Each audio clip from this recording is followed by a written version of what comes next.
to talk to have a discussion, and to have a kind of a dialogue with the chairman. And therefore, I would hope that in times to come, we surely will see, would like to see that sense of order prevails in the House. जी संजय जी, अगर बात की जाए, जैसा हर चुनाव का अपना एक संदेश होता है, उसके अपने सामाजिक समीकरण भी होते हैं, राष्ट्रीय समीकरण भी होते हैं, दलों के समीकरण भी होते हैं, कई पहलू दूसरे भी होते हैं। अगर इस चुनाव परिणाम को हम देखें, उपराष्ट्रपति पद के लिए चुनाव हुआ, उसमें एनडीए उम्मीदवार जिस तरह से 452 मतों के साथ इसमें निर्वाचित हुए हैं, इसके आप संदेश क्या देखते हैं, सामाजिक रूप से, राजनीतिक रूप से, और अगर राष्ट्रीय रूप से मैं बात करूं तो कैसे आप उन संदेशों को देख रहे हैं? देखिए, पहला तो ये कि एनडीए और सीपी राधाकृष्णन साहब धन्यवाद देंगे सुदर्शन रेड्डी जी को, क्योंकि उन्होंने कहा था कि अंतरात्मा की आवाज के हिसाब से वोट कीजिए, पार्टी लाइन के हिसाब से वोट मत कीजिए। और जो एमपीज ऑपोजिशन रैंक में थे, उन्होंने अपनी अंतरात्मा को सुनी और अपने पार्टी नेताओं की नहीं सुनी, और इसलिए उनको ज्यादा वोट पड़े, जो एनडीए का स्ट्रेंथ था उससे ज्यादा। तो पहला आभार तो उनको जाएगा कि उन्होंने ये आवाज लगाई। दूसरी चीज ये है कि जिस चीज की आप बात कर रहे हैं, और जिस चीज की पहले वो टीना बता रही थी कि 7 दक्षिण भारत से हमारे उपराष्ट्रपति आए, तो हमारे देश की एक जो लार्जर वो है पिक्चर है, हमारा देश मतलब ऐसे आप नॉर्थ और साउथ में डिवाइड करके देखते हैं, मतलब कोलोकियली ऐसा कहा जाता है, कई लोग ऐसा नहीं मानते, लेकिन ये भी है कि रीजनल रिप्रेजेंटेशन भी काफी इंपॉर्टेंट चीज होता है, वरना एक समय के बाद एक जगह के लोग अपने आप को उपेक्षित महसूस करते हैं, और इस समय और भी इस तरह की चीजें होनी ज्यादा जरूरी थी। तीसरा एक चीज और है कि किसी भी हाईएस्ट पोस्ट पे देश का जो भी राष्ट्रपति, उपराष्ट्रपति, प्रधानमंत्री और इस तरह के जो भी पद हैं, या प्रदेश का गवर्नर या किसी प्रदेश के मुख्यमंत्री, जो हाल में कई जगह पे बने हैं, हमारा देश एक डायनेस्टिक सिस्टम की लीक से आगे बढ़ करके किसी और दिशा में जा रहा है, जो जनतंत्र का और डेमोक्रेसी का मूल स्वरूप होता है कि कोई भी व्यक्ति कहीं का भी अपने कर्म के बल पे किसी भी पद पे पहुंच सकता है, जो हाईएस्ट पोस्ट है। दूसरी चीज ये है, तीसरी चीज ये है कि आप जब ऐसे व्यक्ति को सेलेक्ट करते हैं जो नॉन कॉन्ट्रोवर्शियल हैं और सुचिता जिनका एक जीवन का मार्ग है, तो आप ऐसा भी एक मैसेज देते हैं कि राजनीति में एक क्रेडिबिलिटी जो चीज होती है, जिसको हम कहते हैं, वो काफी इंपॉर्टेंट चीज होती है और इसकी एक मान्यता होनी चाहिए। साथ में मैं एक चीज और भी कहूंगा कि जिस समय में ये कहा जाता है कि इसमें पॉलिटिक्स मत घुसेरिए। देखिए, जो लोग राज सत्ता चलाते हैं, पॉलिटिकल लीडरशिप हो, चाहे गवर्नमेंट में, क्योंकि जिस समय गवर्नमेंट होती है पॉलिटिकल लीडरशिप, वो पॉलिटिकल लोग होते हैं, पॉलिटिकल पार्टी से आते हैं। गवर्नेंस की 70% जो चीजें हैं वो आपकी पार्टी की आइडियोलॉजी से गाइडेड नहीं होती, आपकी इफिशिएंसी से गाइडेड होती है। 30% चीजें ऐसी होती हैं जो किसी पर्टिकुलर आइडियोलॉजी से गाइडेड होती हैं और उसका एक लार्जर इम्प्लीकेशन होता है। लेकिन वहां पे फर्क तब पड़ता है जब आप किसी चीज में लाइकेडाइजिकल हो जाते हैं, या सुस्त होते हैं, या आप काम नहीं करना चाहते, तो उसको आप एक राजनीति का रंग देते हैं। तो इस केस में अगर राजनीतिक लोग निर्णय कर रहे हैं कि राष्ट्रपति या उपराष्ट्रपति का उम्मीदवार इस केस में कौन होगा, तो उसके अंदर निश्चित रूप से एक राजनीतिक सोच होती है। तो हाउस चलाना वो एक अपनी अलग बात होती है, उसके अंदर ये सोच होती है। और इस मामले में जैसे मान लीजिए कि आपने एक दक्षिण का एक रीजनल रिप्रेजेंटेशन दिया, दूसरे ये है कि एक मैसेज ये भी काफी समय से जो एक बहुतायत बीजेपी का समर्थक वर्ग है, उसको लग रहा था कि जो क्रिटिकल पोस्ट हैं इस तरह के, वो अगर हमारे अंदर के व्यक्ति को दिया जाए तो ज्यादा अच्छा होगा बनिस्बत की बाद में किसी तरह की कोई कंट्रोवर्सी जो मतलब इनएडवर्टेंटली खड़ी हो जाती है उसके मुताबिक। एक वो भी थी, लेकिन उसमें एनडीए के जितने घटक दल थे और उससे ज्यादा जो वोट आए सीपी राधाकृष्णन साहब को, उसका मैनेजमेंट एक लार्जर मैसेजिंग है कि हम किस तरह की राजनीति करते हैं और किस तरह से हम लोगों का मतलब अलग पार्टियों को अपनी बात से कन्विंस कर सकते हैं। Definitely, and the strengths that Mr. Radhakrishnan, the 15th Vice President of India, will bring, especially in his role as the chairman of the Rajya Sabha, is something that we will continue to talk about. Meanwhile, congratulatory messages have begun to pour in for the Vice President-elect. Home Minister Amit Shah took to social media platform X. He congratulated Mr. Radhakrishnan on being elected as the Vice President of India. He said, and I'm going to quote, "I firmly believe that your sagacity as a leader who's risen from the grassroots of the society and profound knowledge about administration will help us in bringing out the best in our parliamentary democracy to serve the marginalized. I extend my warmest wishes to you for your journey as the custodian of the sanctity of the upper house." So we will continue talking to the guests on these lines, but we'll slip into a short break for now. Manoj and I will join you after a quick break. We'll continue to talk about the rich career, the illustrious career of Mr. Radhakrishnan, but now going forward, his role as the Vice President and the ex officio Chairman of the Rajya Sabha. We'll be right back.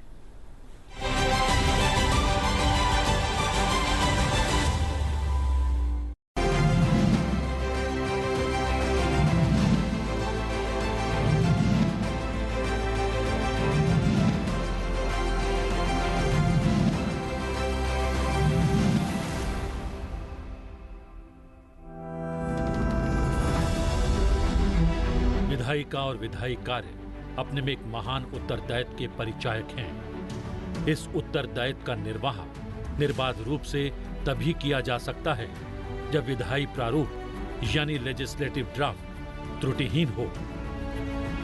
विधायी प्रारूपण यानी legislative drafting वो प्रक्रिया है जिसके द्वारा विधायक पदार्थ यानी सब्सटेंस और प्रारूप यानी फॉर्म दोनों को सही रूप में साधने का प्रयास करते हैं। तकनीकी त्रुटियां आमतौर पर मूल कार्य से समझौता करती हैं। मूल त्रुटियां तकनीकी कार्य को हताशा की कवायद में बदल देती हैं और अदूरदर्शी प्रक्रियाएं सब कुछ कमजोर कर देती हैं। इसलिए लेजिस्लेटिव ड्राफ्टिंग का मजबूत होना बेहद आवश्यक है। विधायी प्रारूपकार यानी लेजिस्लेटिव ड्राफ्टिंग करने वाले कानून बनाने के लिए उत्तरदायी होते हैं और उनका ये उत्तरदायित्व लोकतांत्रिक शासन को बढ़ावा देता है और कानून के शासन को प्रभावी बनाता है। विधायी प्रारूपण का समाज और राज्य के कल्याण के लिए लागू की गई नीतियों और विनियमनों की व्याख्या पर एक बड़ा प्रभाव पड़ता है। सरकार का सबसे शक्तिशाली अंग संसद है और इसकी ताकत कानून। विधायी मसौदा किसी भी देश को अच्छी तरह से चलाने की सबसे महत्वपूर्ण विधा है। लेजिस्लेटिव ड्राफ्टिंग यानी विधायी मसौदा एक गतिमान प्रक्रिया है, लिहाजा इसे तैयार करने के कौशल में वृद्धि होती रहनी चाहिए। अगर ऐसा नहीं करेंगे तो कानून की महत्ता कमजोर होती जाएगी। बदलते दौर में कानून और उसके मसौदे में बदलाव समय की मांग है। भारत जैसे लोकतांत्रिक परंपरा वाले देश में इस पर ध्यान दिया जाना बेहद आवश्यक है। विधायी मसौदा कोई विज्ञान या कला नहीं है, बल्कि एक कौशल है जिसे भावना के साथ जोड़कर लागू करना होता है। लेजिस्लेटिव ड्राफ्टिंग में ध्यान देने वाली बात यह है कि उसमें ग्रे एरिया यानी अपरिभाषित कुछ भी नहीं होना चाहिए या फिर उसे कम करने पर हमेशा ध्यान देना चाहिए और कानून सुस्पष्ट हो ये तय किया जाना चाहिए। लेजिस्लेटिव ड्राफ्टिंग ये विज्ञान नहीं है और लेजिस्लेटिव ड्राफ्टिंग कला भी नहीं है। लेजिस्लेटिव ड्राफ्टिंग कौशल है जिसको आत्मा के साथ जोड़कर, स्पिरिट के साथ जोड़कर लागू करना है। तो लेजिस्लेटिव ड्राफ्टिंग के कोई फिक्स रूल्स नहीं होते, आपको पढ़ाए जाएंगे रूल्स, मगर वो सभी रूल्स से ऊपर संविधान के स्पिरिट को समझकर उसको जमीन पर उतारना वो आपका काम है।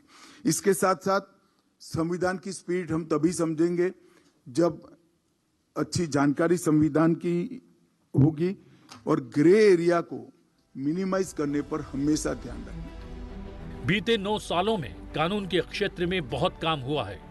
मोदी सरकार ने देश हित में कई समय अनुकूल कानून भी बनाए हैं। 2000 अप्रासंगिक कानूनों को निरस्त कर दिया है। समाज और अदालतों को कानूनी जाल से मुक्त किया है। अनुच्छेद 370 संविधान का अस्थायी प्रावधान था। संविधान निर्माताओं ने इसे समझदारी से वहां रखा था। बहुत सोचने के बाद संविधान में अस्थायी शब्द डाला गया। अस्थायी शब्द डालने से कश्मीर से धारा 370 हटाना आसान हो गया। विधायी प्रारूपण हमारे लोकतंत्र का एक महत्वपूर्ण हिस्सा है। विधायी प्रारूपण के बारे में जानकारी का अभाव कानूनों और संपूर्ण लोकतांत्रिक व्यवस्था को कमजोर करता है। विधायी प्रारूपण में त्रुटि न्यायपालिका के काम को भी प्रभावित करती है। किसी भी लोकतांत्रिक देश के लिए विधायी प्रारूपण बहुत महत्वपूर्ण होता है। समय के साथ विधायी प्रारूपण का कौशल हमेशा उन्नत, विकसित और कुशल होता जाना बेहद आवश्यक है। विभिन्न आवश्यकताओं को पूरा करने के लिए विधायी मसौदा तैयार करना बहुत महत्वपूर्ण है।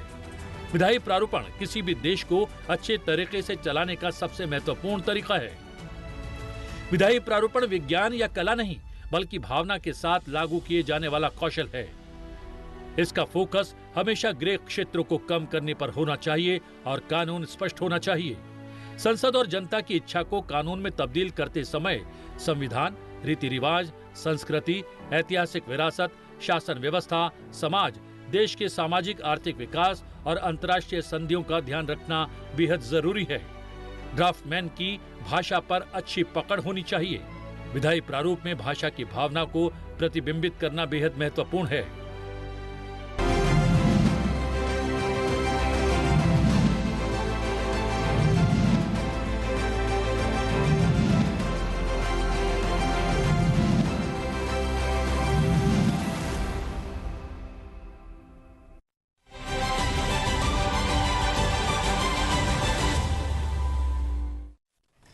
So welcome back, viewers. The results of the 17th vice presidential elections have been declared. For those of you joining us right now, Mr. CP Radhakrishnan, the NDA nominee, has emerged as the clear winner, securing 452 first preference votes against the opposition candidate, Justice Reddy, who got 300 single preference votes. As per the returning officer, the Secretary General Rajya Sabha, Mr. PC Mody, 767 votes were polled before closure of the poll, the total turnout being 98.2%. One ballot box was used for poll. Out of the 767 votes that were polled, 752 were valid. 15 of them were declared invalid. So that makes the quota determined for a candidate to win 377. The winning candidate got 452, much above that prescribed number.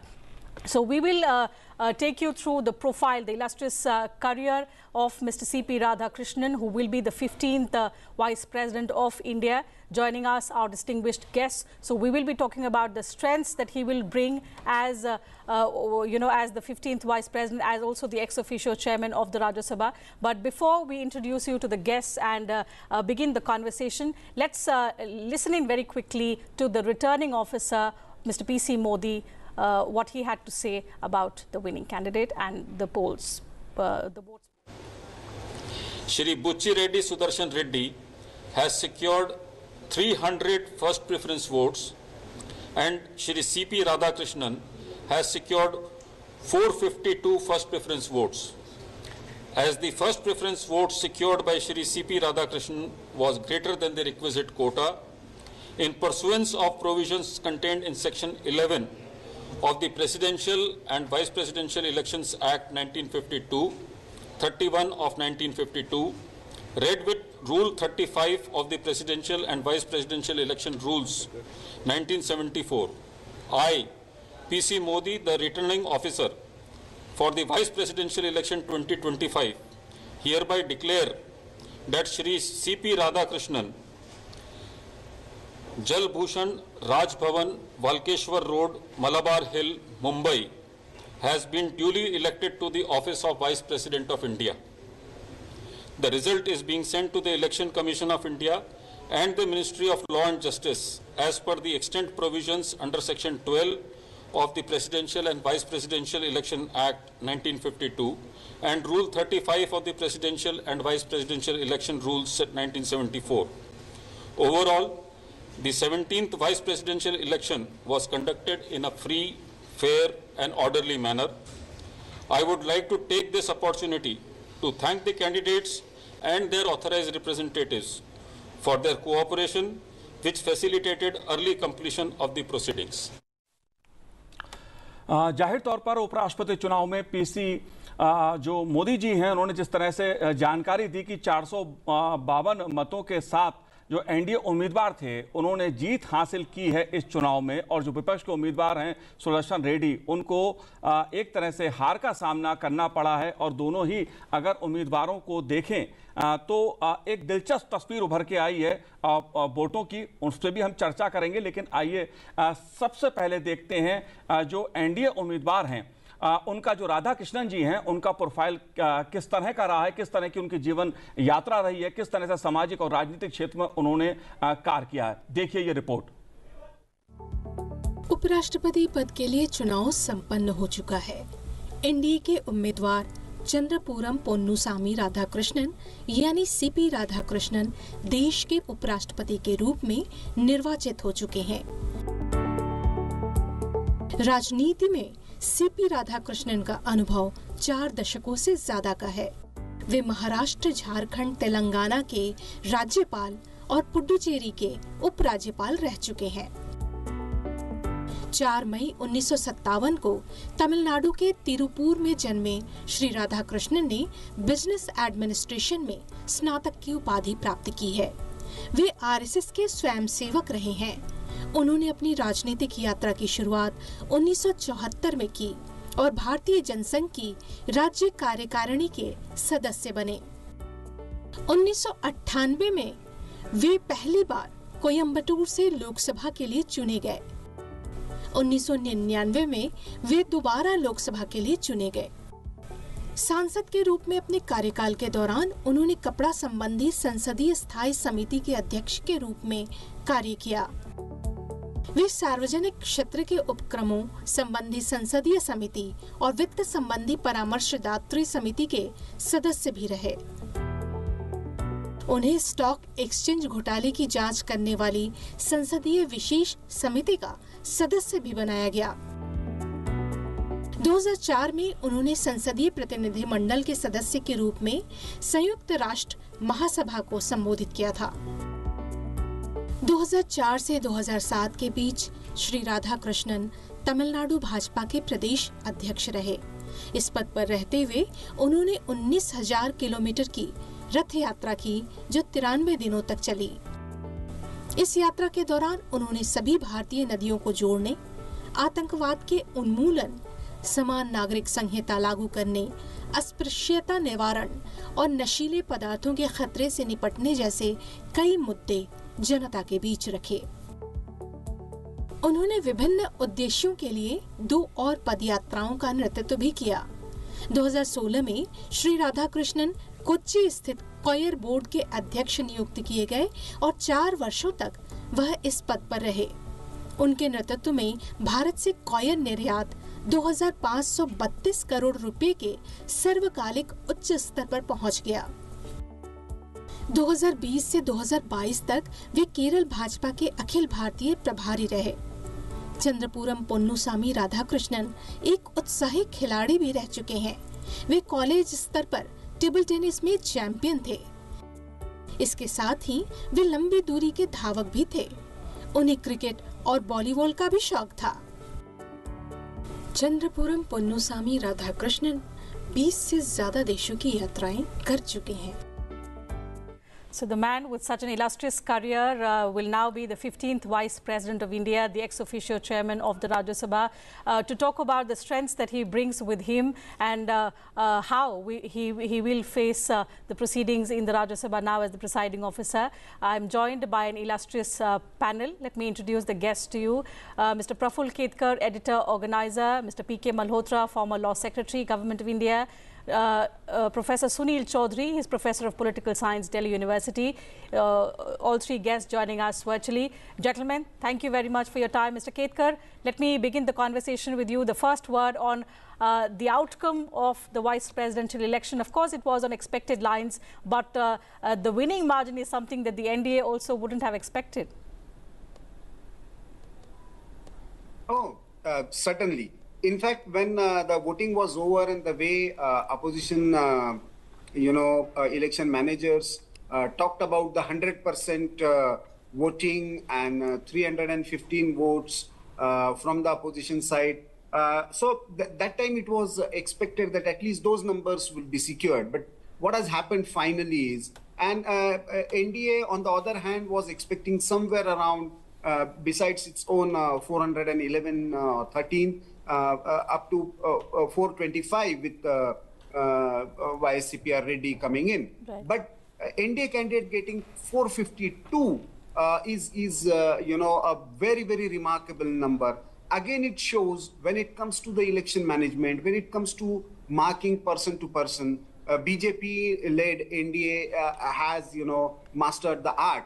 But more importantly, there were two critical issues, that were involved in this. One was about the candidature, and second about the agenda.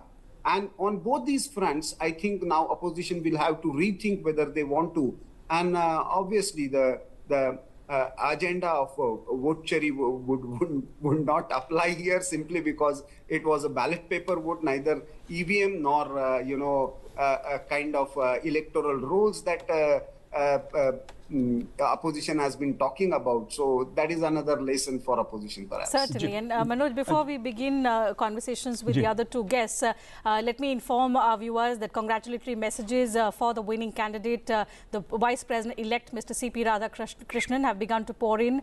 The Home Minister has greeted Mr. CP Radhakrishnan on being elected as the 15th Vice President of India. The Chief Minister of Uttarakhand, Shri Pushkar Dhami, has also sent in messages. So celebrations clearly there in the NDA camp, but at the same time, the opposition's candidate, Justice Reddy, his first reaction after losing the vice presidential polls have also come in. So let me read it out for our viewers.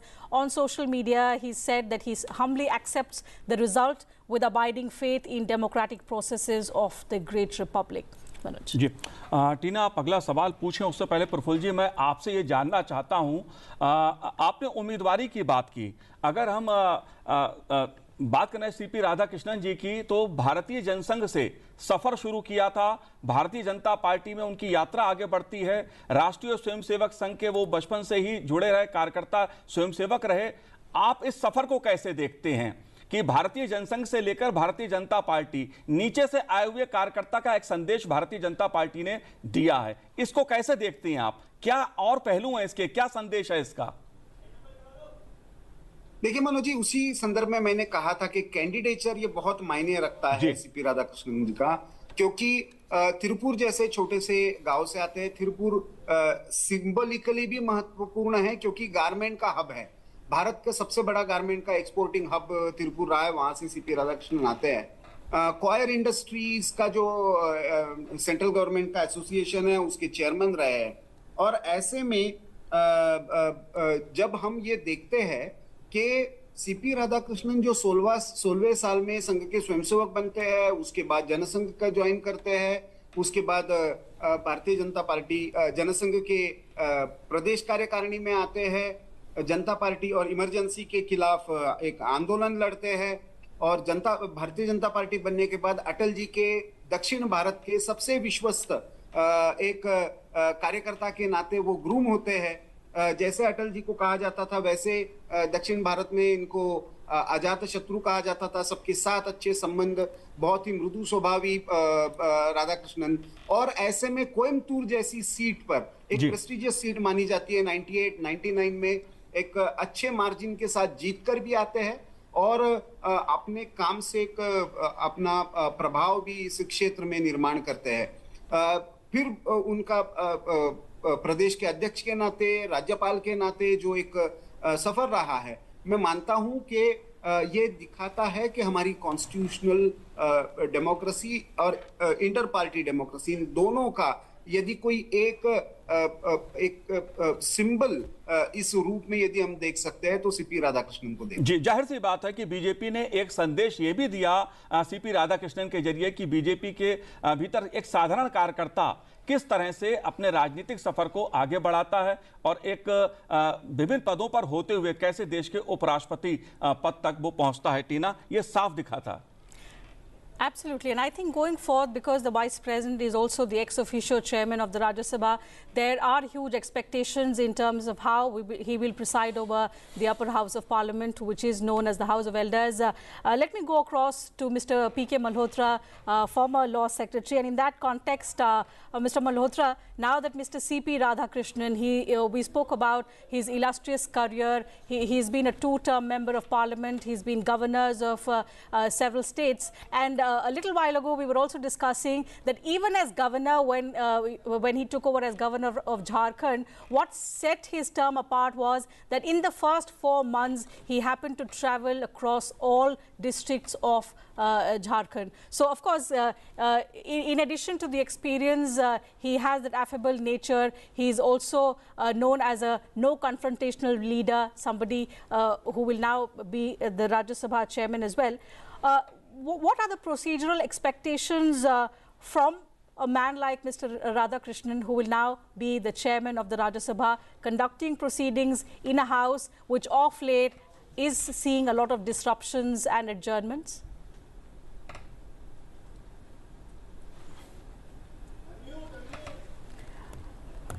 Mr. Malhotra, please unmute yourself, sir.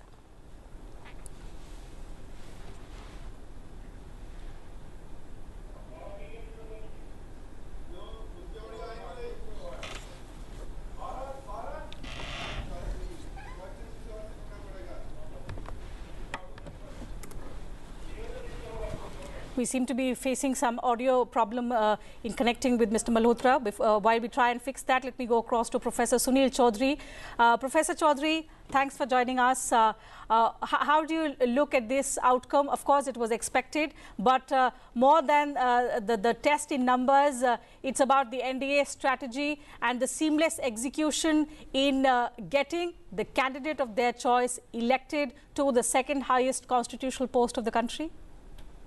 Yeah, I would just say that's the 15th vice presidential position under the 17th the electoral elections of the vice presidential position. One could say from Radhakrishnan to Radhakrishnan. That is the first vice president of India, Dr. Sarvapalli Radhakrishnan, and we have our 15th vice presidential candidate, CP Radhakrishnan. So this like one could see a sense of continuity in terms of illustrious career, with which we have just seen how CP Radhakrishnan happens to have a man from local coming to the global. So from his grassroots experiences, both as an administrator, as a disciplinary cadre, and as a parliamentary leader with huge exposure in terms of parliamentary politics, the local politics, state politics, and even the global political experiences. From that perspective, I could say that this rich experience would help Radhakrishnan ji to bring about the parliamentary practices from confrontational politics to consociational politics, to which we all are expecting.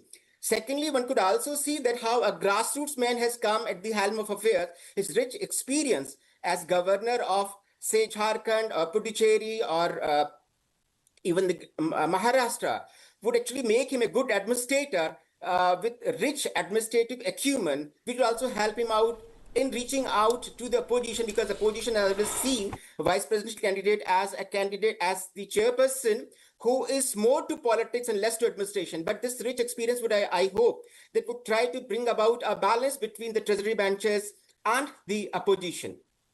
Professor, we'll continue talking about more on that. Let me read out Prime Minister Narendra Modi's congratulatory message for Mr. CP Radhakrishnan.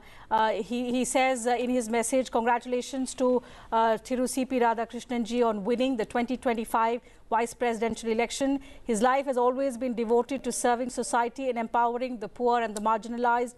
I'm confident that he will be an outstanding vice president who will strengthen our constitutional values and enhance parliamentary discourse. Remember, the Prime Minister was the first to cast his vote in the 17th vice presidential election, which saw a direct contest between NDA nominee Mr. CP Radhakrishnan and the opposition candidate Justice Sudershan Reddy.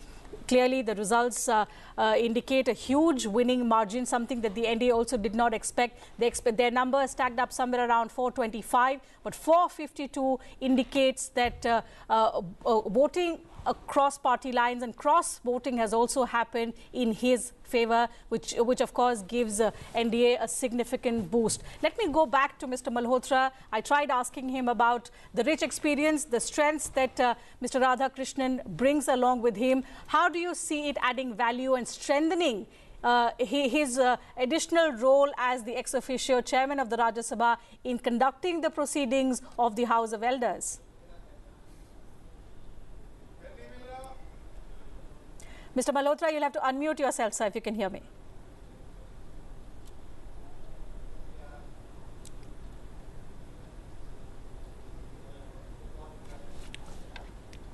Mr. Malhotra, can you hear me, sir?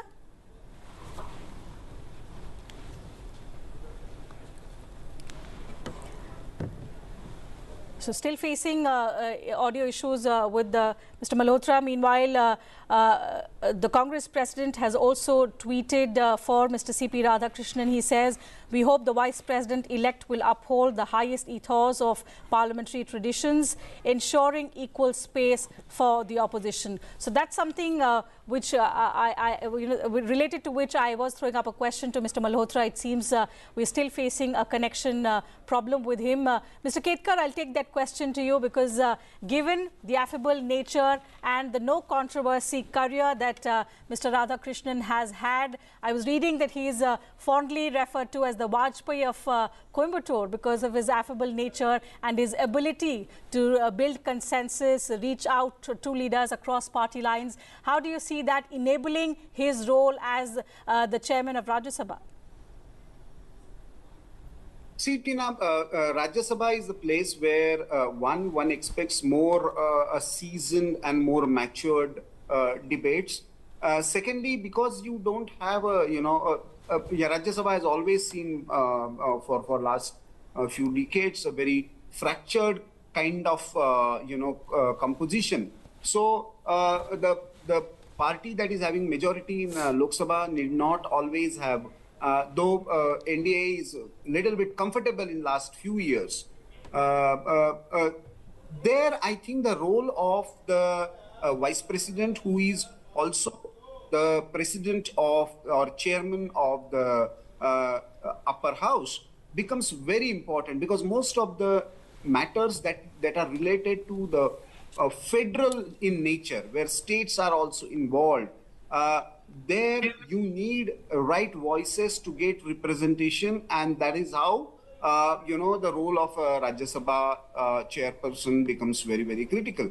There I believe Mr. Radhakrishnan and his nature, where he is seen more as a person with almost non-enmity with anybody. He can have a dialogue across the party line. He is more a statesman, a very senior statesman kind of person. And that position, I think, will be very, very critical, not just in getting the agenda of Rajya Sabha forward, but also bridging the bridges when it comes to the issues of national interest, when especially we are seeing critical things happening around the world. जी बिल्कुल सुनील चौधरी जी, मैं आपसे जानना चाहूँगा, जिस तरह के परिणाम उभर के सामने आए हैं, खास तौर से सीवी राधाकृष्णन जी को 452 वोट मिले हैं, जबकि जो विपक्ष के उम्मीदवार हैं सुदर्शन रेड्डी, उनको 300 वोट मिले हैं, और जबकि जयराम रमेश जी जो कांग्रेस पार्टी के नेता हैं, कुछ देर पहले उन्होंने कहा था कि हमें 315 वोट मिलेंगे। जो आंकड़े दिखते हैं उससे लगता है कि कहीं ना कहीं विपक्ष की जो रणनीति थी उसमें कहीं चूक हुई है। इसे आप कैसे देखते हैं? एनडीए का विस्तार हुआ है, एनडीए को व्यापक समर्थन मिला है? देखिए, एक तो प्रेसिडेंशियल और वाइस प्रेसिडेंशियल इलेक्शंस में क्रॉस वोटिंग फिनोमिनन जो है वो एग्जिस्ट नहीं करता है, इन द सेंस कि पार्टी विप वहां पर अप्लाई नहीं होती हैं। इसलिए जो भी वोटर है, जो पार्लियामेंटेरियन जो वोट करने के लिए जाता है, जैसा कि विपक्ष भी बार बार कह रहा था कि सभी सदस्य सांसदों को अपनी अंतरात्मा से मत देना चाहिए। तो मुझे लगता है कि अंतरात्मा का जो मत है वो इस बार सीपी राधाकृष्णन जी के स्टेटमेंटशिप को लेकर, उनके डिसिप्लिन, डोसाइल और डेडिकेटेड नेचर को लेकर उनके पक्ष में चला गया। इसमें स्वाभाविक है कि एनडीए की रणनीति भी बहुत महत्वपूर्ण भूमिका निभाती है। जी। In fact, news just coming in that returning officer and Secretary General Rajya Sabha, Mr. PC Mody, has handed over the winning certificate to Mr. CP Radhakrishnan, the Vice President-elect, on winning the candidate. He is, in fact, the winning candidate of the Vice Presidential Election 2025. This was the 17th Vice Presidential Election. Mr. Radhakrishnan will be going for the 15th Vice President of India. We've spoken about how illustrious his career has been as a member of the Rashtriya Swayamsevak Sangh, as a two-term member of parliament from Coimbatore. He is known as Ajat Shatru because of his affable nature, the Vajpayee of Coimbatore, because he has the ability to build consensus cutting across party lines. Congratulatory messages you can see on your screens coming in, right from the President to the Prime Minister, Defence Minister, Home Minister, everyone congratulating the President. Am I audible now? Am I audible? Yes, Mr. Malhotra, we can hear you now. You can also see messages from the Lok Sabha Speaker, Mr. Om Birla. So clearly celebrations in the NDA camp. This was on expected lines, given how the numbers stacked up in favor of the NDA. Mr. Malhotra, now that you can hear us, let me bring that question to you. We've discussed how, from everyone who knows Mr. CP Radhakrishnan, he has a reputation of being a consensus builder. How do you see that helping him in reducing disruptions, improving productivity in the Rajya Sabha? First of all, I am happy that the country got a new vice president with a very vast experience working at the ground level, as well as working at the apex level as Lieutenant Governor, MP, member of committees, and representing the country in international forum. Right. Because he has worked at the ground level, so he has touch with the man on the ground, and he understands the problems of the common man. We are the largest democracy of the world, and we are a unique example of unity in diversity. Our republic is very strong, and we have full faith in our democratic institutions. The present election of the vice president proves this thing. And vice president, because he is also ex-officio chairman of the Council of State, to whom we normally call as Rajya Sabha, we are of the view that because of his vast experience having worked at the ground level, he will bring a kind of coordination which is required to be seen in the upper house. Unfortunately, for the past few sessions, we have been seeing that there has been no coordination, there has been no floor management between the ruling party and the opposition. But if the leader takes a tall stature and he is able to carry both the parties, then I think the legislative business can be conducted in a much better way, and the country will see that better legislations are passed because of the debate which takes place in the parliament. So with his vast experience, I'm very optimistic that citizens will be getting their due, and they will say that the upper house of the parliament functions in the way people expect it to function and in accordance with the provisions of the constitution. I think that's what Defence Minister Rajnath Singh has also indicated in his message. Let me read out the message while congratulating Shri CP Radhakrishnan on being elected as the Vice President of India. The Defence Minister has said that throughout his distinguished public life, Mr. Radhakrishnan has embodied humility, integrity, and a deep commitment to service. His vast experience, profound knowledge of constitutional and legislative affairs, and unwavering connect with the people will further enrich his new role. He says, and I quote, "I am confident that under his leadership, the Rajya Sabha will scale new heights and our parliamentary traditions will be further strengthened. My best wishes to him for a successful and impactful tenure." In fact, that is something that Mr. Malhotra has spoken about, Professor Chaudhary. Mr. Radhakrishnan is known for his grassroots connect. He has a relatively non-confrontational style, something that we have spoken about. Your thoughts on how do you see these qualities helping him build trust across party lines, because that's most required in the upper house, and especially at a time when we are seeing intense political polarization, which is leading to that confrontation that we often witness in the upper house? You see, the polarization usually happens in case of contesting elections. And as the opposition was saying that it was an ideological battle between the two camps, I would say it was only a constitutional contest. So seeing the outcome of the vice presidential results, one could see that CP Radhakrishnan ji is a grassroots man coming to the constitutional position as a constitutional man. So this kinds of, say, the journey from grassroots to the apex institution, that is the Rajya Sabha, one could see that with vast and rich experience, CP Radhakrishnan ji would be able to bridge this gap between the opposition and the treasury benches, and this confrontationist policy would be contained with this consociational politics in the sense because unlike others, he may not be seen as a pure political man.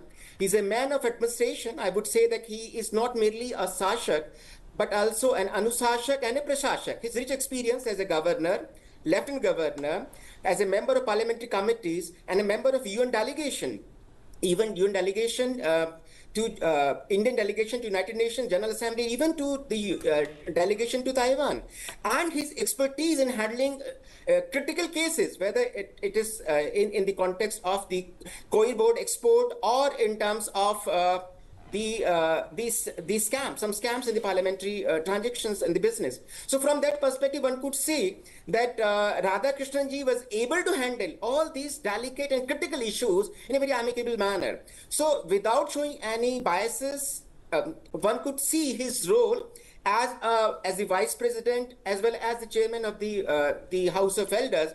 He will be able to bring about both the groups, the treasury benches and the oppositions, to the common framework of more consultation and deliberations and discussion. That is what now we all expect from the Rajya Sabha at this critical stage. जी बिल्कुल सुनील चौधरी जी, लेकिन प्रफुल्ल जी मैं आपसे जानना चाहता हूं, क्योंकि जाहिर सी बात है चुनाव हुआ है उपराष्ट्रपति पद के लिए और उसमें एनडीए को एक बड़े अंतर के साथ विजय हासिल हुई है। जाहिर तौर पर चुनाव कोई भी हो उसके अपने संदेश होते हैं, अपने मायने होते हैं। अगर जो विपक्ष की राजनीति है, जैसा अभी कहा गया कि विपक्ष जिस तरह से आइडियोलॉजी की बात करता है, लेकिन विपक्ष ने एक नॉन पॉलिटिकल व्यक्ति को उम्मीदवार अपना बनाया, जबकि दूसरी ओर एनडीए ने, बीजेपी ने एक साधारण कार्यकर्ता को, जिसने जनसंघ से लेकर बीजेपी तक का, जिसकी 4 दशकों की अपनी राजनीतिक यात्रा है, सामाजिक यात्रा है जीवन की, जिसने जीवन के विभिन्न पहलुओं को देखा है, आप कैसे देखते हैं जो उम्मीदवारी का मुद्दा है, जिस तरह के परिणाम उभर के सामने आए हैं? देखिए मनोज जी, क्या है कि भारतीय जनता पार्टी ने खास करके ये तय किया कि हम कैडर और कमिटमेंट के क्रेडेंशियल्स के साथ इस चुनाव में जाएंगे। दूसरी तरफ जब फॉर्मर जस्टिस सुदर्शन रेड्डी को एनडीए ने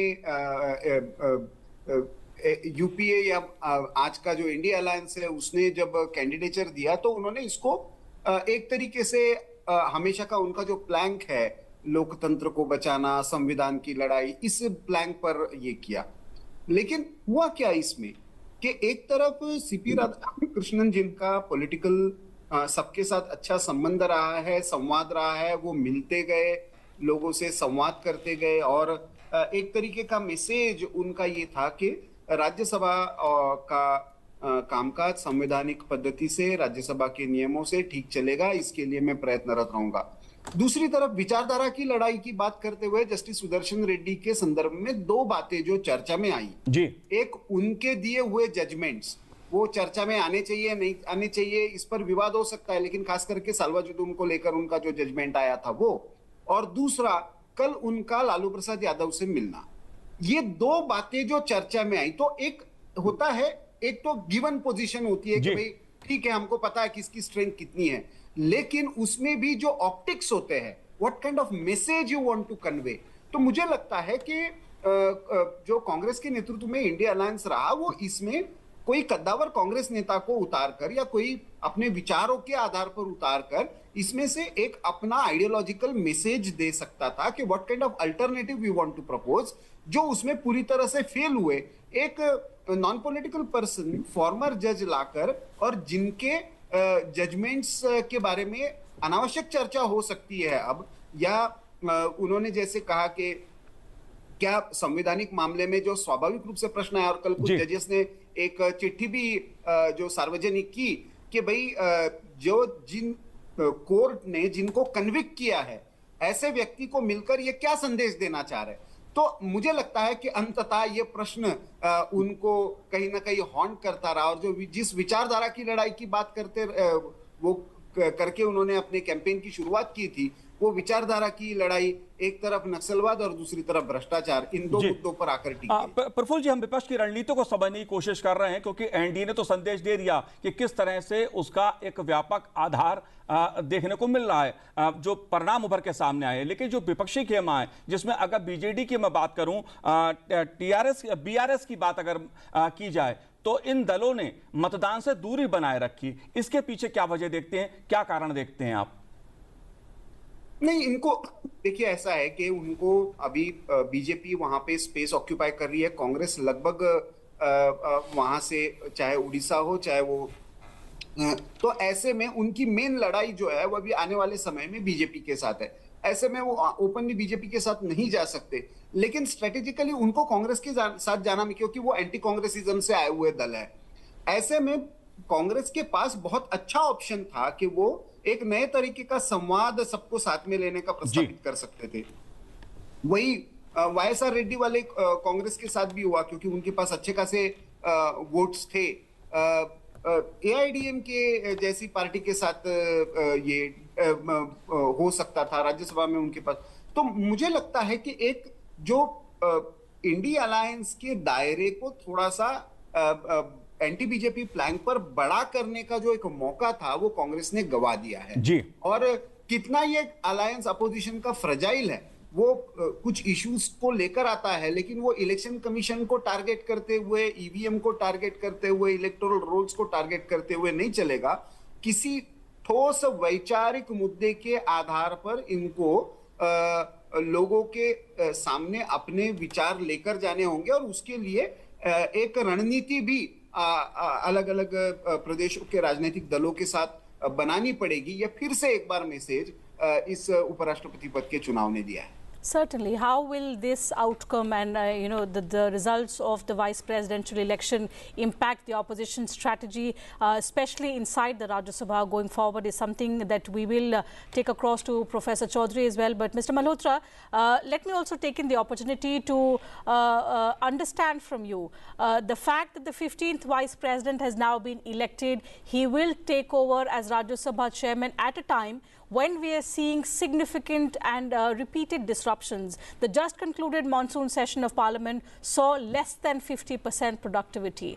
How do you see that changing in context of a man who is known as the Vajpayee of Coimbatore, who is hailed as somebody who has the ability to build consensus across party lines? He is known for his affable nature, qualities that will be required as Rajya Sabha chairman to build consensus in context of the House and the functioning of the upper house. See, the main job of the vice president is to run the Council of States, that is the Rajya Sabha. Right. He is the ex officio chairman of Rajya Sabha. And this will be the biggest challenge for the newly elected president as to how best the coordination between the ruling party and the opposition is managed on the floor, so that business of the House can be transacted in a fair and impartial manner.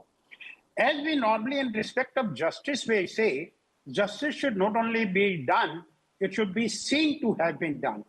I think a similar kind of conduct is needed from the chairman while presiding over the Council of States, where he should show that he is impartial and he is giving proper opportunity to both sides, so that the opposition doesn't get an opportunity to make any allegation of impartiality favoring the treasury benches at the cost of listening or not listening to the viewpoint made by the opposition. I think this is going to be a challenging job for him. But I personally feel the kind of profile of the newly elected president, vice president, which we have seen, because he has worked at the ground level. He has already worked, he has been a two-time MP, he has been governor of 3 states. So he will be knowing best how to coordinate and how to manage the opposition as well as the ruling party to ensure that the business of the house is transacted in free and fair manner. And I hope and I'm expecting that he will be able to succeed in that direction. Professor Chaudhary, I think a related question I'll take from you before we proceed, Manoj. Frequent parliamentary disruptions which force adjournments, and I just cited the just concluded monsoon session. We all saw how the productivity was impacted because of that. It in a lot of ways erodes the trust, the credibility of the institution, which is the parliament, the temple of democracy. So in that context, the 15th vice president will have, a huge challenge, and we as common people will have huge expectations from him in terms of setting things right, in terms of strengthening the trust or rebuilding the trust of people in the institution of parliament. Professor Chaudhary, given his proactive nature, given how he's made significant changes earlier on in the positions that he has held, what kind of expectations can you and I and the larger citizens of India can have from the president-elect, the upcoming vice president of India, who will be the chairman of Rajya Sabha? You see, the issues which used to govern the Council of States before this election for Vice President had taken place, issues were different, and I believe that the way these elections have taken place and how both the opposition as the Treasury benches actually contested the election for Vice President, the result shows that now this bonhomie between the two groups, that is opposition and the Treasury benches, would be reconciled, and given the experience of the newly elected vice president and his huge experience, exposure in terms of administration and governance, I would say that his abilities as statecraftmanship and the statesmanship, both these things would make him making more overtures to the opposition parties, and these kinds of reconciliatory attitude and reconciliation with the opposition would actually make him, help him or enable him to make the functioning of the House of Elders in a better way. Secondly, I would also say that now the opposition used to move beyond its prejudice, ideological agenda of making allegations and counter-allegations against the Treasury bench. It used to be reflected at the vice presidential candidate or as the vice president. I think that would be over now, and I think that the time has come that both opposition and the ruling party would sit together, and an important role, as we have seen, a very impartial, neutral role of the newly elected vice president, as has been seen in terms of his experience and his working, not only within the parliament, but outside the parliament, as constitutional position, holding the position of governor, lieutenant governor, as I have rightly stated, that he is a grassroots man coming to this constitutional position of a constitutional man. So this long journey would be able to basically address other adversarial critical issues which usually leveled by the opposition. So I believe that opposition would now hear his sane advice, his chairmanship, and his way of handling both the groups as chairman of the House of Elders. जी सुनील चौधरी जी, आपने जो बात विपक्ष की रणनीति की या विपक्ष की बात की संसदीय प्रक्रिया को लेकर, संसद की कार्रवाई को लेकर, प्रफुल्ल जी मैं आपसे जानना चाहूंगा, क्योंकि बात हम विपक्ष की भूमिका की कर रहे हैं, जाहिर तौर पे कहीं ना कहीं सवाल उठते हैं। उम्मीदवारी की बात हमने कर ली, जिस प्रकार के एजेंडे की बात थी वो भी उभर के सामने आया, लेकिन अगर देखा जाए तो विपक्ष जिस गठबंधन की बात करता है, क्या उसमें एकता है? एक उम्मीदवार, राजनीतिक व्यक्तित्व का कोई उम्मीदवार सामने नहीं ला पाए, नॉन पॉलिटिकल उम्मीदवार सामने आया। सुनने में यह भी आता, इस तरह की चर्चा भी थी कि डीएमके और दूसरे दलों ने कहा था कि साहब नॉन पॉलिटिकली उम्मीदवार कांग्रेस पार्टी आगे करे तब समर्थन करेंगे। इस तरह की जो बातें हैं इंडिया गठबंधन के बीच, उसको आप कैसे देखती हैं? जिस विपक्षी एकता की बात होती है, क्या वो विपक्षी एकता है? देखिए, सामान्यतः ये अपेक्षा होती है कि जब इस तरह का चुनाव हो तो आइदर इसमें कंसेंसस बिल्ड हो, और मान लो कंटेस्ट भी हो रहा है तो उसके पीछे भी कोई ना कोई एक अपोजिशन की साझी रणनीति हो। लेकिन इस चुनाव ने एक स्पष्ट कर दिया कि अपोजिशन में कोई बहुत विषयों को लेकर सहमति नहीं है। हमको पता नहीं है कांग्रेस और केजरीवाल के बीच अभी कितना तालमेल है। आरजेडी में एक तरह का सोच ये चल पड़ा है कि अच्छा खासा जंगल राज का जो विषय था उसको ओवरटर्न करने का मौका था और पूरा का पूरा ये वोट चोरी का मुद्दा उठाकर राहुल गांधी उसका लाइमलाइट लेकर गए, तो आरजेडी कैडर में उसको लेकर असंतोष है।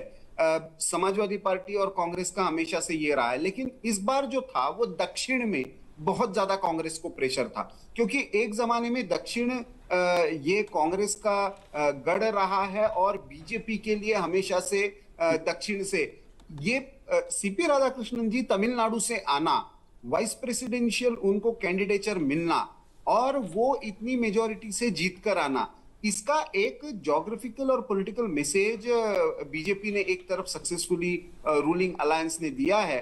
दूसरी तरफ मैं मानता हूं कि जो कांग्रेस के पास एक अच्छा मौका था कि वो एक कंसेंसस अपोजिशन के अंदर बिल्ड करके कोई सही में मुद्दों के आधार पर वैचारिक लड़ाई के नाते इस कंटेस्ट में उतरते, तो उसमें वो फेल हुए। इसी वजह से उनको एक रिटायर्ड जज को, हालांकि उनको सिंबॉलिकली ये लग रहा था कि जज आने से वो जो संविधान की लड़ाई जो कह रहे हैं उसको मजबूती मिलेगी, लेकिन वो दाव कहीं पे उल्टा पड़ गया ऐसा लगता है। जी बिल्कुल। पीके मल्होत्रा जी, मैं आपसे जानना चाहता हूं, जाहिर सी बात है हमारा जो संसदीय लोकतंत्र है उसकी एक लंबी यात्रा हो चुकी है।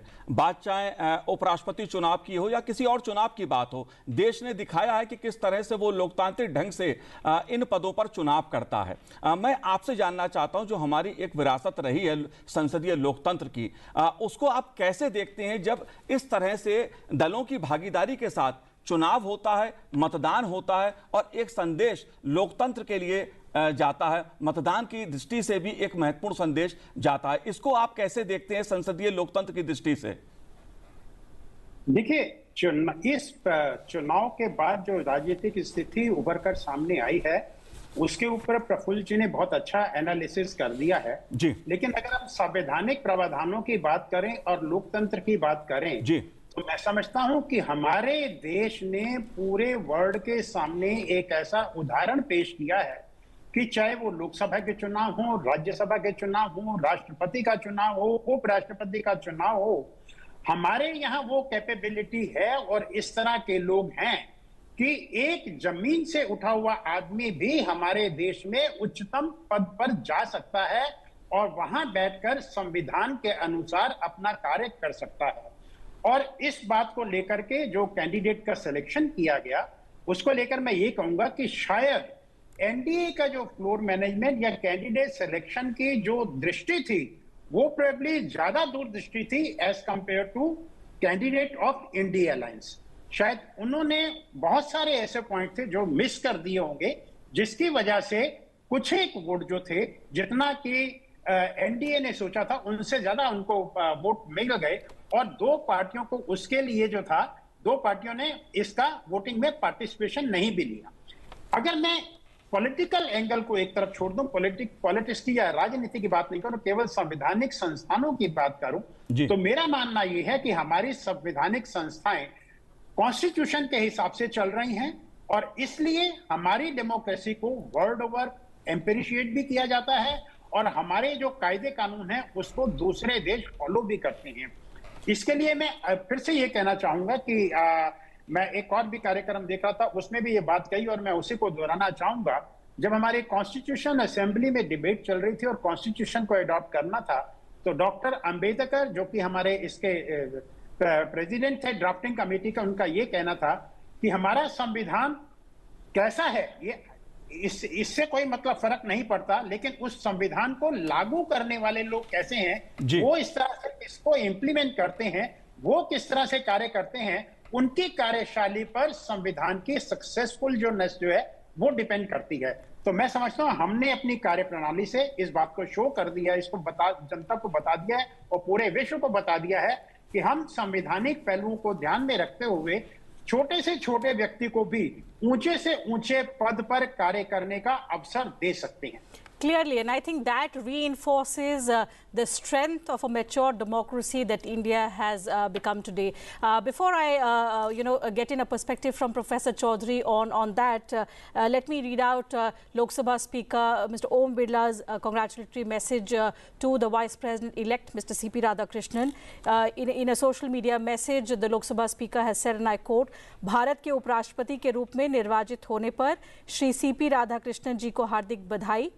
निश्चय ही आपके सुदीर्घ सार्वजनिक जीवन का विस्तृत लाभ राष्ट्र को मिलेगा तथा आपके समृद्ध अनुभव से विधायी परंपराएं और सशक्त होंगी। शुभकामनाएं। So clearly huge expectations from the upcoming chairman of the Rajya Sabha, the 15th Vice President of India. But Professor Chaudhary, there's an interesting observation and the intervention that Mr. Malhotra made about India, the manner in which we are conducting elections in a free, fair, transparent manner, and the example that we set out for the world over. I don't know how we can relate to it, but the question that I want to ask you is, on a day when the 17th vice presidential election was the biggest news, the developments in neighboring Nepal grabbed most of the headline today. In context of what happened in Nepal, on contrast, we saw that India's vice presidential election concluded in a more stable, orderly fashion, while our neighbor witnessed political upheaval.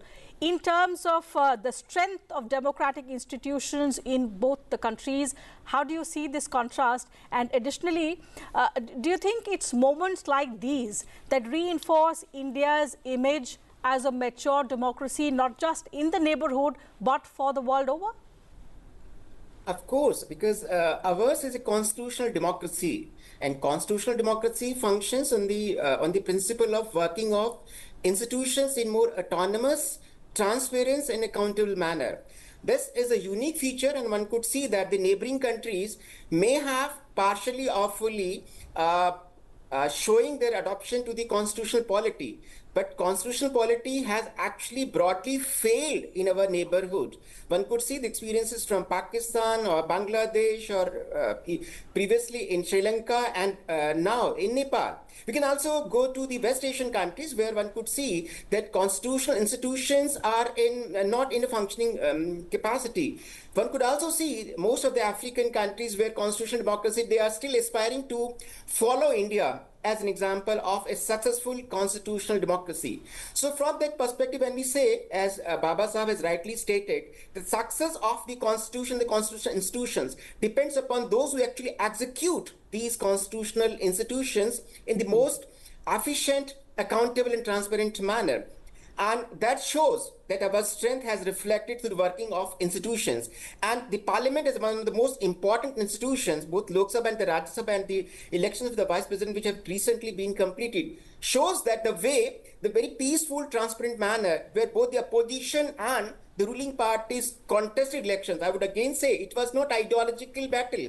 It was more constitutional contest where freely both the political parties came out with their own candidate. And what is more important for us to show to the world, because I think ours is a unique democratic system where this position of office of vice president may not be seen elsewhere in the world. One could see some parallels between India and America, but I think we go ahead with it because our vice presidential position is seen mostly as neutral, impartial and a non-political institution, unlike the American, where the vice president happens to be the follower of the president, basically towing the line of an ideology. In fact, let me also get in a word from Mr. Ketkar on this. It's not just Nepal. We've seen similar protests toppling elected governments in Sri Lanka, in Bangladesh. Nepal happens to be the third country in the neighborhood where we've seen protests erupting in a manner following which the leadership has had to resign. But in contrast, when we look at India, Mr. Ketkar, what does it say about the resilience of India's constitutional institutions? See, Tina, we don't appreciate much that many countries got independence with India. India is the only exception besides, a dark period of emergency more or less we maintained our democratic system. We established democratic norms, peacefully transferred powers from one government to another. And we have shown that irrespective of our diversities, our different, poverty, even lack of education, our democratic wisdom is still intact. We are mother of democracy, and we quickly adopted to the modern methods of electioneering. Our election commission has played an important role in this. Please see, outside India, whether in immediate neighborhood or in countries of West Asia or Africa, the democratic systems have been very, very fragile, and because of that, it was very easy to topple the governments, take over by military coups, or even some small issue turning into the regime change operation, which is not happening in India. Unfortunately, instead of taking pride in this, there are certain elements, including some opposition parties, who prefer to target the institutions instead of fighting elections on pure issues or ideological basis. And there I'm really worried whether Election Commission, whether Supreme Court, whether various institutions that are being targeted, even for that matter, media. So these are the strengths of democracy, and this vice presidential election again shows that we are a mature democracy and we know how to handle our democratic processes with pure constitutional methods. जी बिल्कुल। पीके मल्होत्रा जी, मैं आपसे जानना चाहूंगा, जिस तरह से हमारा लोकतंत्र आगे बढ़ा है, मैं लोकतंत्र की बात इसलिए कर रहा हूं क्योंकि आपने पहले उसका उत्तर दिया, जो हमारी एक संसदीय विरासत रही है, जिसका उल्लेख पूरी दुनिया में कहा जाता है कि भारत लोकतंत्र की जननी है। जाहिर सी बात है, कोई भी चुनाव होता है उससे हमारा जो लोकतांत्रिक संसदीय लोकतंत्र है वो और मजबूत उभर कर सामने आता है। लेकिन जिस तरफ टीना ने बार बार इशारा किया कि जो हमारी जो संसदीय प्रक्रिया है, हमारी जो सदन है हमारा, जिसको लेकर लोकसभा अध्यक्ष ओम बिरला जी भी हर बार इस बात को कहते हैं कि सदन में मुद्दों पर चर्चा हो, संवाद हो, जनता के मुद्दों पर बात हो, इस मुद्दे को आप कैसे देखते हैं?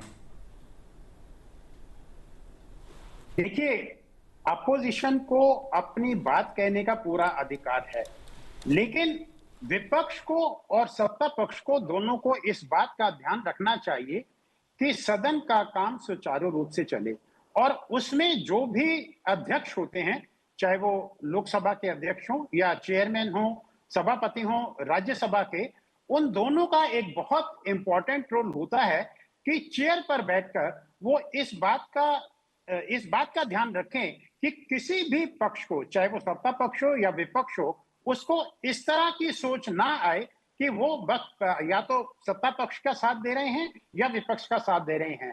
उनकी इम्पार्शियलिटी जो है वो उनके कंडक्ट में रिफ्लेक्ट होनी चाहिए। मेरा ऐसा मानना है कि हमारे newly elected vice president Shri CP Radhakrishnan ji जिस एक्सपीरियंस के साथ राज्यसभा के सभापति का पद ग्रहण करने जा रहे हैं, क्योंकि उन्होंने ग्राउंड लेवल पे जनता के साथ भी कनेक्ट किया है, अंतरराष्ट्रीय मंचों पर भी उन्होंने अपने पार्टिसिपेशन किया है, गवर्नर भी स्टेट के रहे हैं और एमपी भी रहे हैं, और पार्लियामेंट्री स्टैंडिंग कमेटीज को भी उन्होंने हैंडल किया है। इसके साथ वो पक्ष और सत्ता पक्ष को और विपक्ष को किसी को भी इस तरह का आभास नहीं होने देंगे कि वो इम्पार्शियलिटी के साथ काम नहीं कर रहे हैं। मैं समझता हूं राज्यसभा को सुचारू रूप से चलाना उनके लिए एक बहुत बड़ा चैलेंज होगा, और अगर वो इस समन्वय को दोनों पक्षों के बीच में बिठा लेते हैं तो मैं समझता हूं सदन की कार्रवाई स्मूथली चलेगी और कानून जो है वो जल्दी से जल्दी पास होंगे और पार्लियामेंट का काम सुचारू रूप से चलेगा।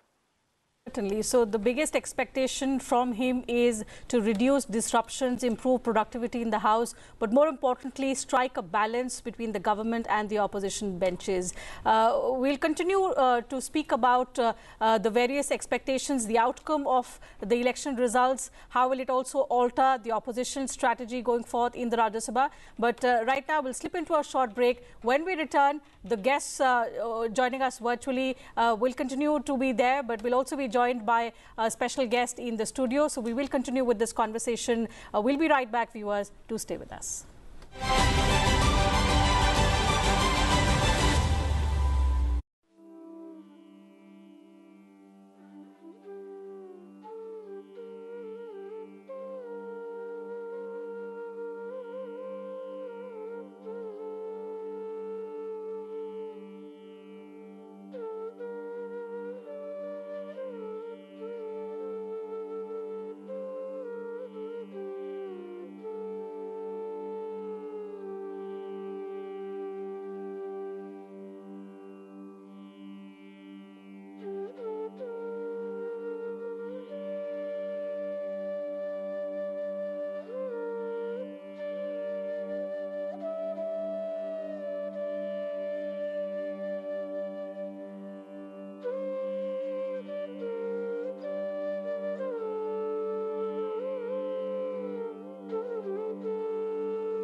For a democratically elected government, the Constitution is a sacred text that adapts itself to changing times to reflect the spirit of continuity amid change. The Indian Constitution is the fruit of a long-drawn national struggle for freedom. It has been our guiding light for a strong democracy. Over the decades, it allowed the country to develop our constitutional bodies and representative institutions. It was the Charter Act of 1853 that provided the country a separate legislature in the form of a 12-member Legislative Council. The Indian Councils Act of 1861, that is described as the prime charter of the Indian legislature, inaugurated the system of legislative devolution in India. It was followed by the Indian Councils Act of 1892 and the Indian Councils Act of 1909. The 1909 Act operationalized the Morley-Minto reforms and introduced the element of election and representation in the Legislative Council at the Union. The Government of India Act of 1919 gave effect to Montagu-Chelmsford reforms. It established a bicameral legislature at the Union for the first time and introduced elements of a responsible form of government in the provinces. In 1922, Mahatma Gandhi asserted that Indians alone should determine India's destiny, which is why the Government of India Act 1935, that came after over a decade, occupies a significant place in the constitutional history of India. It was this act that endeavored to give a written constitution to the country. The Quit India movement of 1942 lent a new thrust to the freedom struggle. Subsequently, there were several efforts to work out the transfer of power and provide for a constitutional framework for free India. As part of those efforts, a British cabinet mission arrived in India on 24th March 1946. On 16th May 1946, the cabinet mission laid down the principles and procedure for framing the future Constitution of India. Members of the Constituent Assembly were elected under the terms of the plan in July 1946. The Indian Independence Act terminated the British Parliament's authority to legislate for India on or after 15th August 1947. The Constituent Assembly thus became a body fully representative of the states and provinces in India and fully sovereign of all external authority. The Constituent Assembly completed its work within 2 years, 11 months and 17 days. And on the 26th day of November 1949, it declared on behalf of the people of India that we do hereby adopt, enact and give to ourselves this Constitution. The Constitution of India came into force on 26 January 1950. And on that day, the Constituent Assembly ceased to exist. It functioned as the Provisional Parliament of India till a new parliament was constituted in 1952.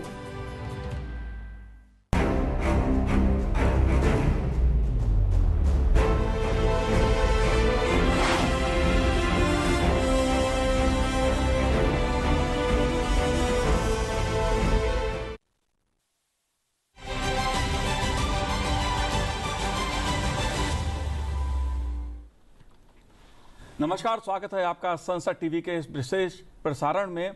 आप देख रहे हैं उपराष्ट्रपति चुनाव पर संसद TV का सीधा प्रसारण। आपको बता दें कि उपराष्ट्रपति चुनाव के लिए मंगलवार को मतदान संपन्न हो गया। सुबह 10 बजे मतदान शुरू हुआ और शाम 5 बजे तक चला। शाम 6 बजे मतगणना शुरू हुई और उसके उपरांत उपराष्ट्रपति चुनाव के निर्वाचन अधिकारी राज्यसभा के महासचिव पीसी मोदी ने जो जानकारी दी, जो बताया, उसके अनुसार भाजपा नेतृत्व वाले राष्ट्रीय जनतांत्रिक गठबंधन के उम्मीदवार राधाकृष्णन जी विजयी रहे। इस चुनाव में 452 वोट उनको मिले हैं, जबकि जो विपक्षी उम्मीदवार थे सुदर्शन रेड्डी, उनको 300 वोट मिले हैं। जाहिर तौर पर इस चुनाव के अपने संदेश हैं, कई मायने हैं, इस चुनाव के कई पहलू हैं, उन पे हम चर्चा करेंगे। मेरी सहयोगी टीना झा हमारे साथ हैं और साथ में खास मेहमान हमारे साथ जुड़े हुए हैं।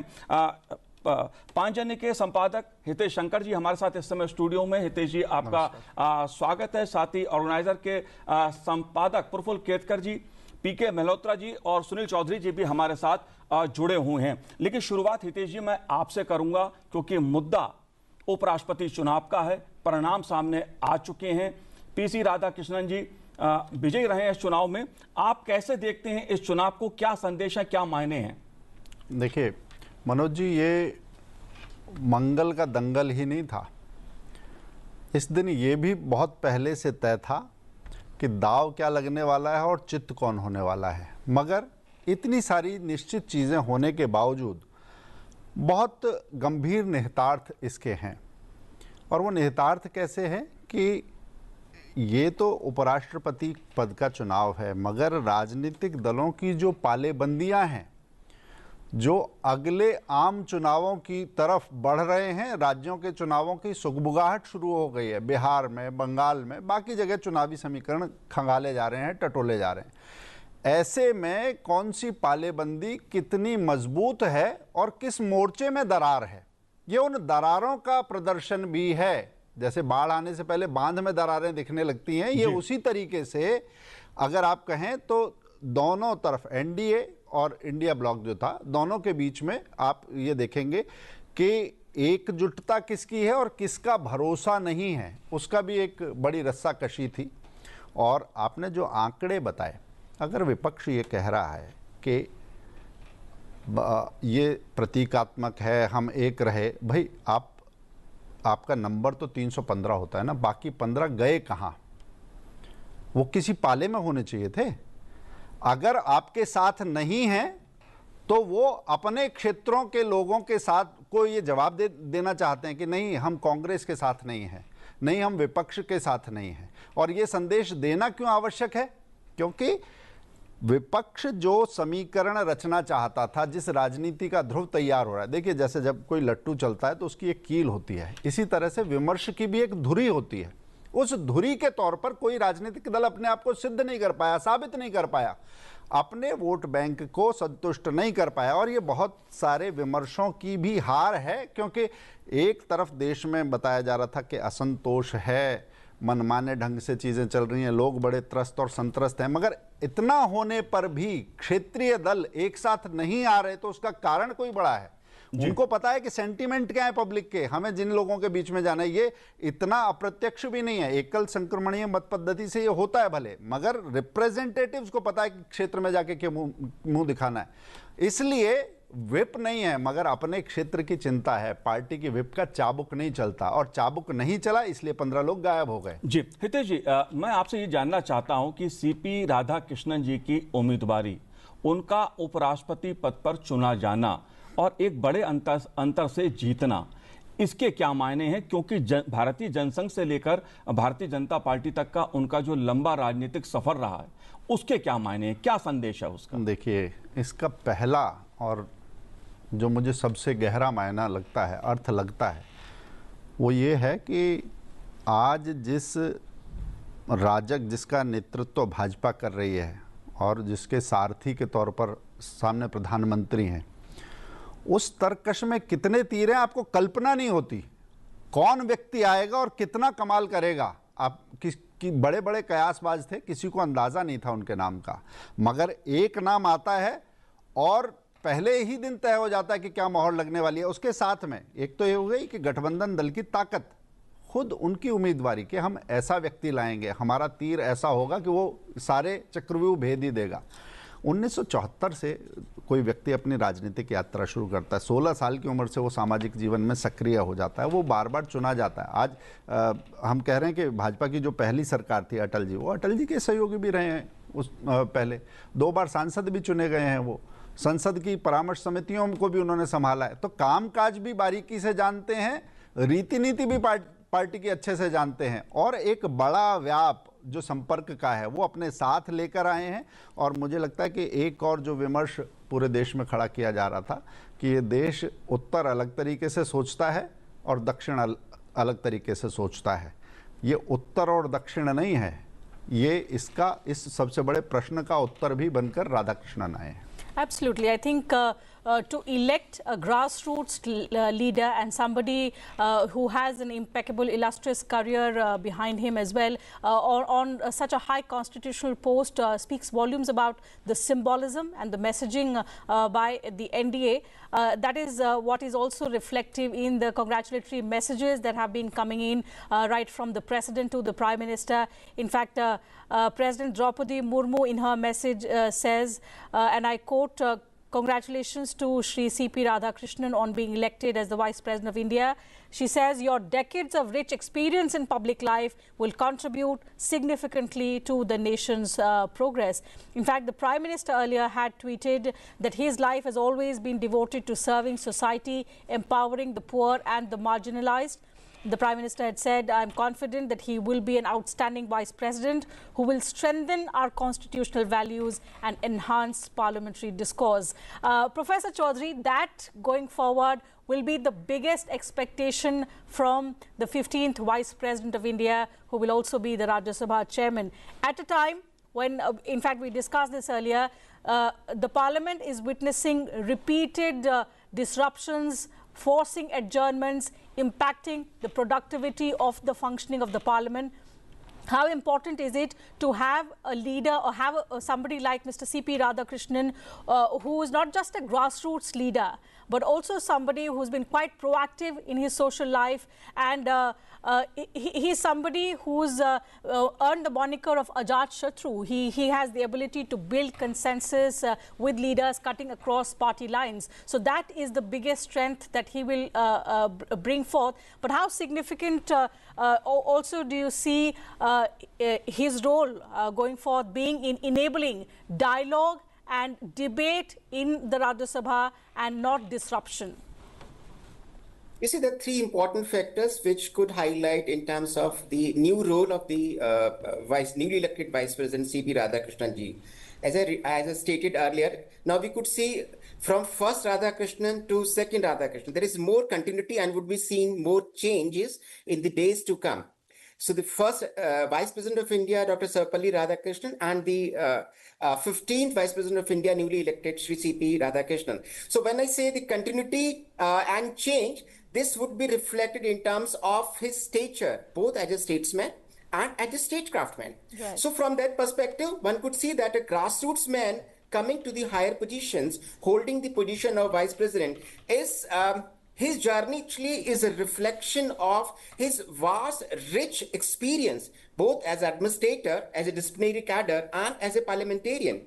So one could also see that how long, rich experience he has actually inherited by virtue of being the governor of, say, Jharkhand or Puducherry or Maharashtra, also as a disciplinarian cadre in terms of his long journey, covering a huge miles of journey in terms of undertaking that Ekta Yatra in Tamil Nadu, where actually he undertook important pledges to link the rivers and fighting corruptions and even terrorism.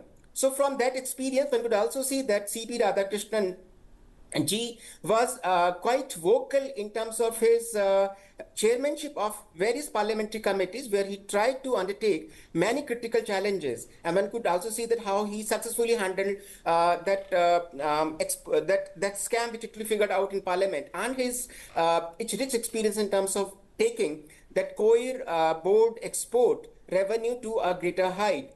And one could also see that his representation to United Nations and to Taiwan, they were quite successful. And one would also say that Vice President is not merely a constitutional head, holding dual constitutional position, not only as the chairman, ex-officio chairman of the House of Elders, but also holding the position of President of India in case of illness or removal or resignation.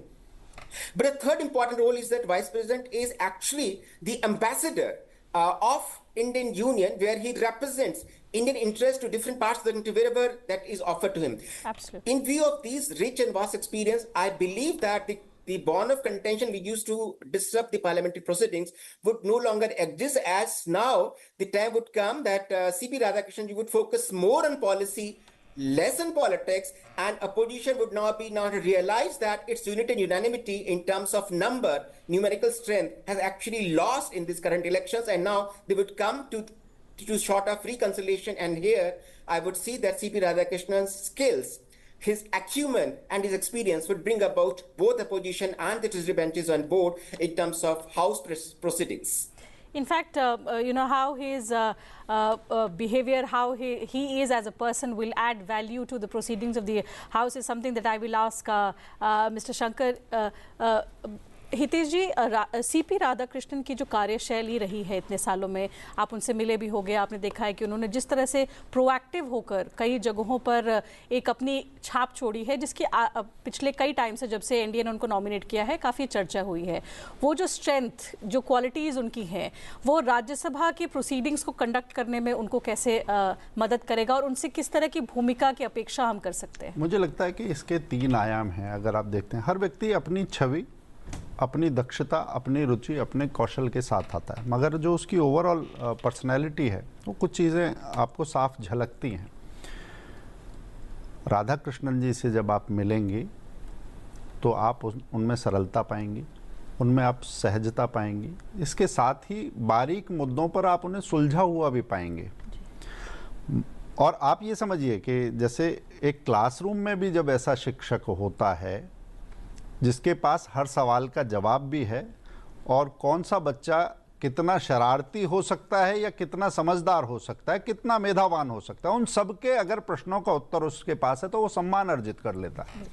मुझे अभी जो दिखता है छवि, उनकी क्षमता, उनका जो पुराना ट्रैक रिकॉर्ड है, उनका सहयोगियों से जो मेल मिलाप का जो उनका बड़ा दायरा है, मुझे लगता है कि एक भारतीय संसद के इतिहास में एक और सम्मानजनक अध्याय का आरंभ इस मंगलवार को ये मंगलकारी कार्य हुआ है। तो ये मुझे लगता है जी। लेकिन हितेश जी, अगर उम्मीदवारी की मैं बात करूं तो सुदर्शन रेड्डी जी जो विपक्ष के उम्मीदवार, नॉन पॉलिटिकल उम्मीदवार उभर के सामने आए, उसके पीछे क्या वजह, क्या आप देखते हैं? क्या ये विपक्ष के भीतर का कोई इनफाइटिंग था, भीतर की फूट थी कोई? क्या आम सहमति किसी एक नेता पे नहीं बन पा रही थी, किसी एक दल पर, कि कांग्रेस पार्टी के सामने कई शर्तें क्षेत्रीय दलों ने रख दी? आप क्या देखते हैं, क्या है इसके पीछे? आपने जो बोला नॉन पॉलिटिकल, वहीं पर मैं सुपर पॉलिटिकल देखता हूँ जी। ये नॉन पॉलिटिकल उम्मीदवारी नहीं थी जी। आप पुराना ट्रैक रिकॉर्ड देखें, और बड़े एक शब्द थोड़ा चुभने वाला है, मगर जो उन्होंने सफाई दी, खासतौर से सलवा जुड़ूम वाला जो मामला था जी, वो शातिर राजनेता वाला जवाब था। वो आप उस फैसले का हिस्सा रहे हैं, और आपने कहा कि मैंने नहीं किया, ये कोर्ट ने किया। कोर्ट चलती है न्यायाधीशों से। आप ये नहीं कह सकते कि गाड़ी चल रही थी, हम तो पहिए भी नहीं थे, ऐसा नहीं कह सकते आप। तो ये एक घुटे मझे राजनेता वाला जवाब था, और यहीं पर वो बड़ी विसंगति की बात भी दिखती है। वो कांग्रेस पार्टी एक ऐसे व्यक्ति को लेकर आई जिसने सलवा जुड़ूम का विरोध करते हुए वहां पर एक ऐसी स्थिति पैदा कर दी थी, और कांग्रेस का तो पूरा नेतृत्व, महेंद्र कर्मा, कौन भूल जाएगा दरभा घाटी का वो जो नरसंहार था, कौन भूल जाएगा? अगर कोई पॉलिटिकल पार्टी इतना भूल के चल रही है तो ये भूल उसे भारी पड़ने वाली है। मैं 2 चीजें बताता हूं। यही राहुल गांधी थे, दागी अध्यादेश था, कागज फाड़ा था, माकन थे, यहीं दिल्ली में प्रेस क्लब के पास की वो घटना थी, हम सब पत्रकार उसके साक्षी हैं। माकन साहब के लिए मुंह छुपाने की जगह नहीं थी कि उनका नेता उस समय पार्टी के स्टैंड से बाहर जाकर ये काम कर रहा है, और मनमोहन सिंह के लिए एक तरह से सीधा उनकी राजनीति को धक्का पहुंचाने का काम किया था। और फिर वही जो दागी अध्यादेश फाड़ते हैं, बाहें चढ़ाते हैं, वो लालू यादव के साथ जाके मिल जाते हैं। एक सलवा जुड़ूम जैसा अभियान जो कांग्रेस की लीडरशिप ने शुरू किया था, जो जनजाति समाज का भरोसा जीत रहा था, जिनका नेतृत्व तो उनका खुद का नेता कर रहा था, महेंद्र कर्मा, बस्तर का शेर कहते थे, उन सबको नक्सली जिन्होंने उड़ा दिया, उन नक्सलियों के पक्ष में झुका हुआ जो निर्णय दिख रहा है, उसके साथ राहुल गांधी खड़े हुए, उसके साथ कांग्रेस खड़ी हुई है। यानी कांग्रेस का ट्रैक कुछ और है, राहुल गांधी का ट्रैक कुछ और है जी। इसलिए ये जो विचलन है, ये जो बेचैनी है, ये पार्टी में भी है, कैडर में भी है, और कांग्रेस का ये जो असमंजस है, ये उसको भंवर में लेकर जा रहा है। और इसलिए अगर हम कहें कि इंडिया ब्लॉक के रास्ते ब्लॉक हो गए हैं, तो ये असमंजस वहां पर दिखाई मैं देता है। इसलिए समझना चाहता हूं कि कभी केजरीवाल जी की जो पार्टी है वो कांग्रेस से दूर खड़ी दिखती है, और जब चुनाव आता है, उपराष्ट्रपति का चुनाव आता है, तो कांग्रेस पार्टी के साथ खड़ी दिखती है। डीएमके को उम्मीदवारी पे आपत्ति होती है। इस तरह के अलग अलग तस्वीर उभर के जो विपक्षी गठबंधन है उसकी उभर के आई। मैं इसलिए समझना चाहता। आपने बड़ा अच्छा नाम लिया, ये बड़ा वाला कांग्रेस फैमिली पैक होगा, मगर छोटा रिचार्ज वो आम आदमी पार्टी और केजरीवाल जी हैं। अगर उनके ही कुनबे में एकता होती तो आज स्वाति मालीवाल ने वोट कहाँ डाला होता। तो ये जो चोट है उसके पीछे बहुत सारे लोगों की कचोट भी है, लंबा काम है। आप ये देखें कि मन से एक साथ चलना था, मगर उस मन से साथ चलने के लिए आपने जतन क्या किए। आप जो करना चाह रहे हैं उस पर आपके कर्म पुराने भारी पड़ रहे हैं। आपने अपने साथियों को खोया, आपने अपनी सीटों को खोया, आपने जनता के भरोसे को खोया, और एक जो छलावे की राजनीति थी, ये चुनाव सीधा सीधा नहीं है, ये आम चुनाव नहीं है, मगर जो बात सीधी नहीं होती कई बार गहरी लगती है, तीखी लगती है। इसमें छुपे हुए संदेश गहरे हैं। एक बहुत शालीनता से और बिना किसी पर दबाव बनाए हुए वोट हो रहा है। उसके बीच में अब ईवीएम को रोने वाले तो इसमें भी रोने लग जाएंगे। उन्हें नहीं पता कि इसमें ईवीएम होता है या नहीं, क्योंकि वो हल्ला इसलिए मचाते हैं कि जिस जनता को बरगलाना है उसे भी नहीं पता कि ईवीएम होती क्या है और काम कैसे करती है। आज एक कंसर्न था while the voting was on, I remember एक सोशल मीडिया पर ट्वीट आया था कि अगर ये वाले चुनाव हो सकते हैं बैलेट पेपर से, तो आम चुनाव क्यों नहीं हो सकते, और उसमें हमें ईवीएम यूज करने की क्या जरूरत है। अगर कोई ये कह रहा है तो उन्हें एकल संक्रमणीय मत पद्धति उनसे पूछ लेना चाहिए कि ये क्वेश्चन ज़्यादा ट्रिकी है, या लोगों के लिए, जो आम जनता के लिए चुनाव हो रहा है उसमें बटन दबाना उनके लिए, एक 80 साल की बुढ़िया, एक ऐसा वोटर जिसका पहली बार वोट बना है, उनके लिए समझने के लिए क्या चीज। ये तो बड़े बड़े राजनेता इसमें गच्चा खा जाते हैं। बिल्कुल, and you right, 15 votes have been declared invalid despite the mock preparation, despite the training that is given to each member of parliament that form the electoral college. Each time we see that some number of votes are declared invalid. This time around as well, the returning officer informed that out of the 767 votes that were polled, 15 were declared invalid. So we'll know whose votes were declared invalid perhaps in the days to come. But coming back to the expectations, especially that this result has now thrown up from the upcoming 15th Vice President of India, the Rajya Sabha Chairman, Professor Chaudhary. We spoke about how Mr. Radhakrishnan, who is known for his grassroots connect, he has a non-confrontational style that perhaps will prove to be the biggest strength when he presides over the House. But what, according to you, will also be the biggest challenge that he faces, because the result has not been in favor of the opposition candidate. They have lots to introspect on, right from the selection of the candidate to how they canvass support and what ultimately the results were. How do you see things turning up for the upcoming Rajya Sabha chairman, especially in context of the challenges that he faces? You see that for opposition, defeating CP Radhakrishnan was not an easy task. They had actually come to the conclusion, it was a foregone conclusion in view of their numerical strength in the parliament. They had realized that they are going to fight against, they are going to contest against CP Radhakrishnan ji, and they are going to lose election. The only challenge for them was the margin of defeat. In the last vice presidential election, they didn't get good number. They were having around 200 members in their support when Margaret Alba was the vice president candidate from the opposition side. This time they might be feeling some sort of complacency that they had slightly edged in terms of number. However, because there was no unity among the opposition branches in terms of choosing the candidates, and there was also no unanimity, because across the board one could also see that even the Congress or Kharge ji or even Rahul ji were taking the lead in terms of nominating Justice Reddy for the vice presidential candidate as the consensual or concessional candidate for the opposition. However, there was dissension within the opposition, and that dissension is now over, because it's a good number with which newly elected vice presidential candidate CP Radhakrishnan actually won.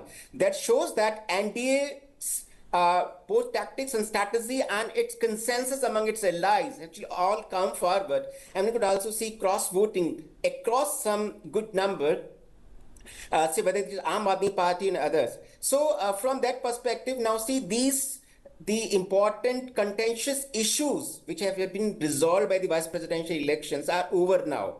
Time has now come because now the people of the country would see that how should function in terms of constitutional norms and practices. So now there are more expectations from the people, from the House, from the opposition, from the government. So I believe that in view of the vast and rich experience of the newly elected vice presidential candidate, there would be more say commonness in terms of raising the voices on issues revolving policies than in politics. So from that perspective, I would see that the seasoned and mature leadership of CP Radhakrishnan ji would be able to handle the critical issues of the House whenever it meets in the course of time. जी बिल्कुल हितेश जी, हमने विपक्ष की बात की कि उनकी जो उम्मीदवारी थी सुदर्शन रेड्डी जी की, उसको लेकर भी कई तरह के सवाल थे, किंतु परंतु थे।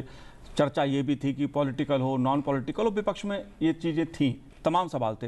लेकिन मैं एनडीए के बारे में आपसे समझना चाहता हूं, जानना चाहता हूं कि इस चुनाव में भी एक प्रकार से एनडीए ने, बीजेपी के नेतृत्व वाला जो राष्ट्रीय जनतांत्रिक गठबंधन है, उसने एक प्रकार से चुनावी प्रबंधन की दृष्टि से, चुनावी मैनेजमेंट की दृष्टि से एक बार फिर से ये साबित किया है कि एनडीए ना केवल एकजुट है, नाम उम्मीदवारी का मुद्दा हो, हमें सुनने को नहीं मिला एनडीए में किसी ने सवाल उठाया हो। गठबंधन का दायरा बड़ा है, ये वोट कहां से आए वो अगले कुछ दिनों में पता चलेगा। इसको आप प्रबंधन को कैसे देखते हैं, जो एनडीए, जो बीजेपी का, चाहे उम्मीदवारी की बात हो या बात मुद्दे रखने की हो या सबको साथ लेके चलने की हो? देखिए, एनडीए आप कहीं की ईंट कहीं का रोड़ा, भानुमति ने कुनबा जोड़ा, ऐसा समीकरण नहीं है। वो भारतीय राजनीति का स्थायी तत्व है। उसके सामने वाले इस तरीके से दिखते हैं कि बेमेल किस्म के गठबंधन हैं। और एनडीए की इसका जो आपने कहा, उसके पीछे दो तीन बड़ी वजहें हैं। एक तो जो भाजपा की अगुवाई में जो सरकार चल रही है, उसने एक ऐसा समीकरण रचा है कि जिसमें राज्यों का भरोसा है और केंद्र की योजना है। मैं दो चीज़ें बताता हूं कि आप आज जम्मू कश्मीर भाजपा के लिए फेवरेबल नहीं रहा, मगर भाजपा ने पिछले कुछ समय से वहां जो जड़ें जमाई हैं, उसके पीछे आपको क्या चिनाब ब्रिज नहीं दिखता? वहां की महिलाओं के वो वीडियोस नहीं दिखते? अगर वो आप देखेंगे कि लाल चौक की तस्वीर बदली है विकास से, उसी तरह से दिल्ली का अगर समीकरण लें जिसमें भाजपा का पूरा घनघोर विरोध करने वाली एक सरकार थी, वहां आयुष्मान कार्ड चल जाता जब राजनीति के पत्ते नहीं चलते। इसलिए जनधन योजना हो, किसान योजना हो, पीएम किसान योजना हो, उज्ज्वला योजना हो, केंद्र की ऐसी योजनाएं हैं जिनमें राज्य के नागरिक बहुत संतुष्ट महसूस कर रहे हैं, इसलिए भरोसा वहां पर जुड़ रहा है। ये मल्टीप्लायर इफेक्ट है, एक सिनर्जी क्रिएट हो रही है।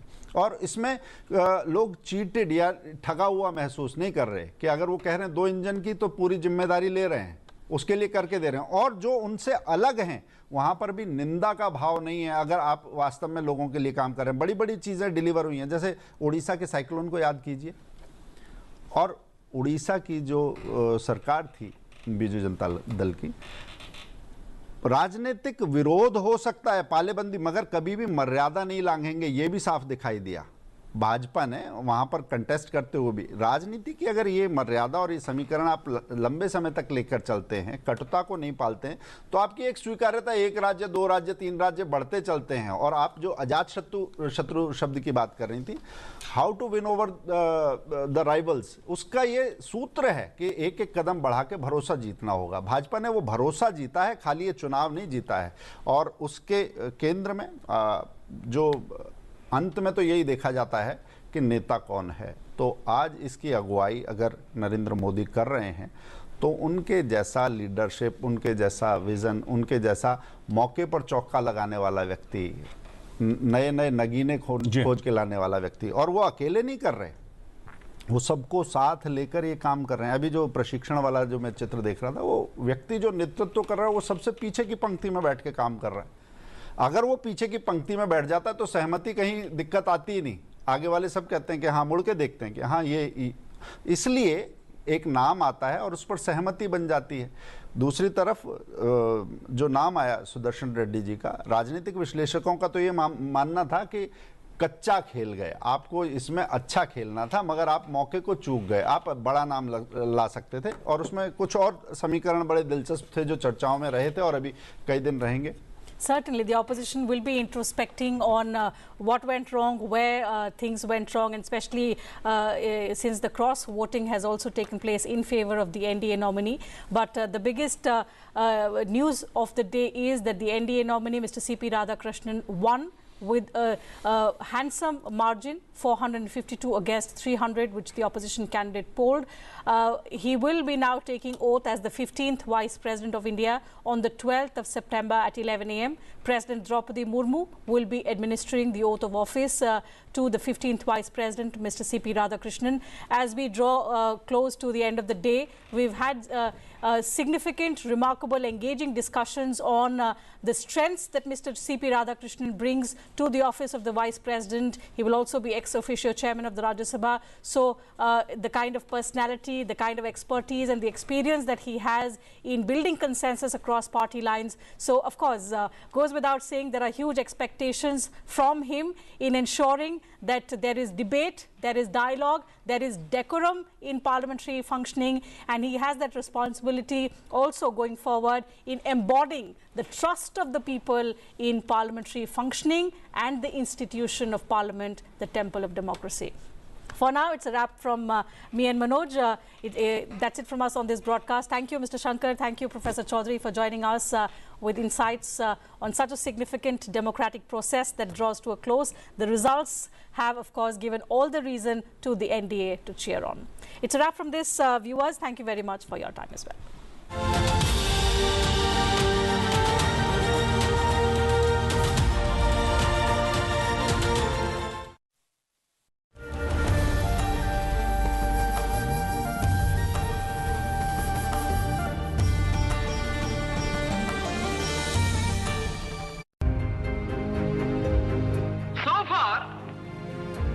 Ultimate goal is concerned, I think none of us need have any apprehension. None of us need have any doubt. But my fear, which I must express clearly, is this. Our difficulty, as I said, is not about the ultimate future. Our difficulty is how to make the heterogeneous mass that we have today take a decision in common and march in a cooperative way on that road which is bound to lead us to unity. Our difficulty is not with regard to the ultimate. Our difficulty is with regard to the beginning. Mr. Chairman, therefore, I like a strong, united center.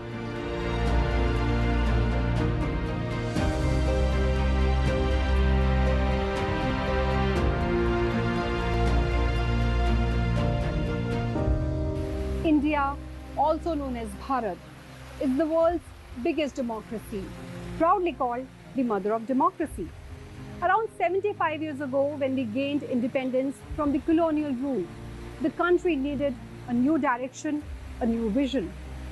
This vision came in the form of the Constitution, our guiding light, our living document. Crafted under the leadership of Dr. B. R. Ambedkar, the Constitution laid foundation of just, equal and inclusive India. It promised no matter where we are born, every citizen of the country will have equal rights and opportunities. Namaskar, hello and welcome to the special broadcast on Sansad TV. I am Namrata Singh. And to honor this remarkable journey of the Indian Constitution, from its making to its impact on the Republic, Sansad TV brings you this special series. Each episode embarks on a 20-year chapter in this journey.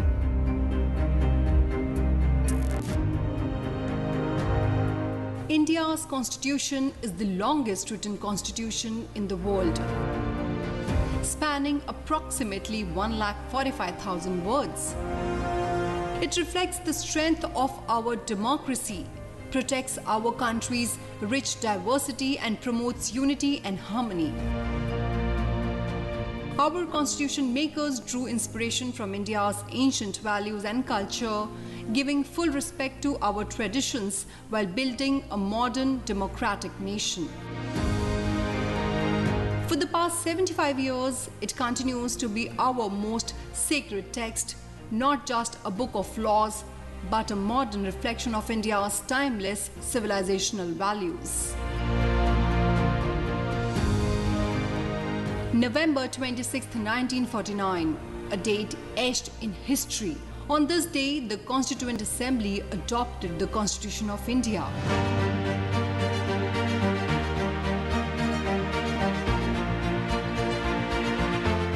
It came into force on January 26, 1950, giving birth to the Republic of India and marking the start of a new era, one of equality, justice and liberty for all. November 26th is now celebrated as Constitution Day, reminding us of the values that define who we are as a nation.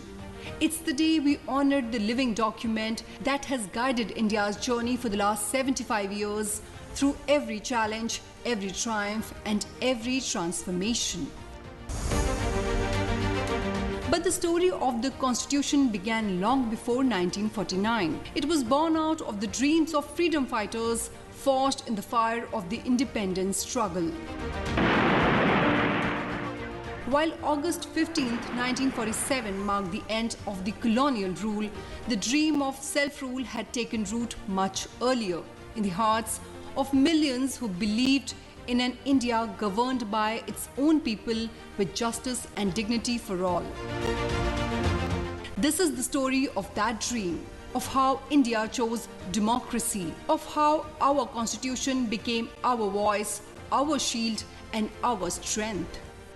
हमारे संविधान के preamble की शुरुआत में जो we the people लिखा है, ये सिर्फ 3 शब्द नहीं है।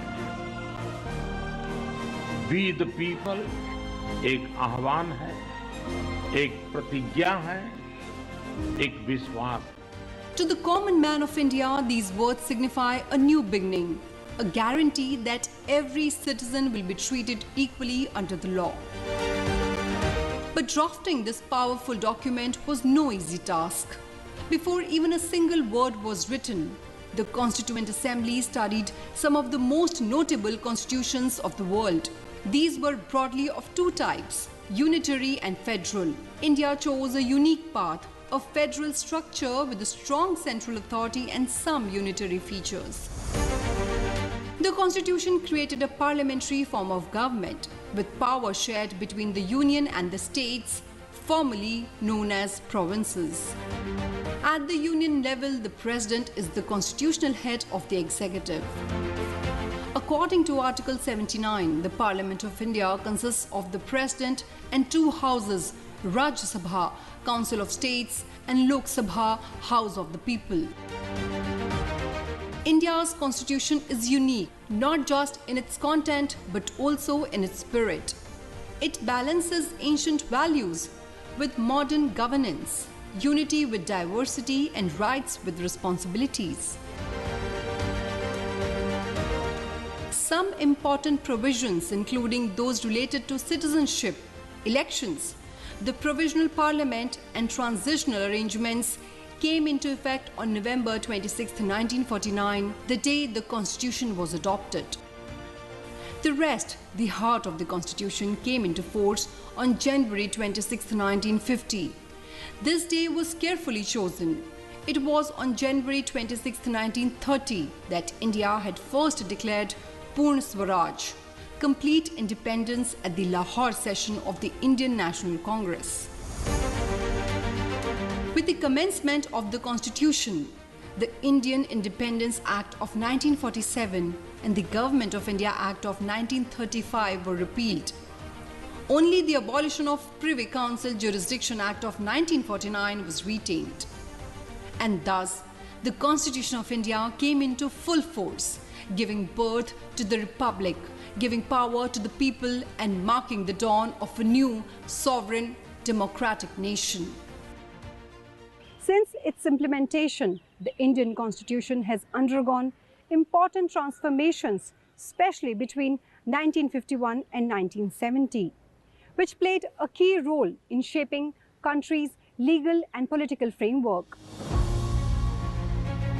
The period between 1950 and 1970 marks a critical phase in India's constitutional evolution. With the adoption of the Constitution, India emerged as a sovereign, democratic republic in 1950. But the first 2 decades tested the strength of its federal and parliamentary framework. Rising challenges, political, social, and regional, placed significant strains on the young democracy. To safeguard national unity and stability, a series of legal, political, and institutional reforms became necessary. When the Constitution came into force in 1950, it consisted of 395 articles divided into 22 parts and 8 schedules. Over the years, amendments have increased the total to 448 articles, reflecting the nation's changing needs.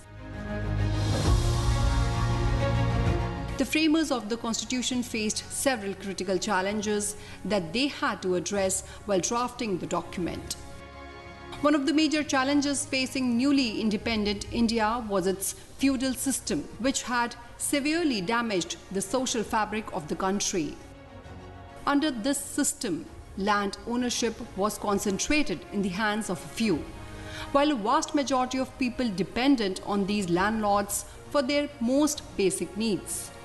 During British rule, farmers did not own the land they cultivated. Land was controlled by zamindars, jagirdars, and other large landowners. Leasing land to tenants was a common practice, but the system was exploitative.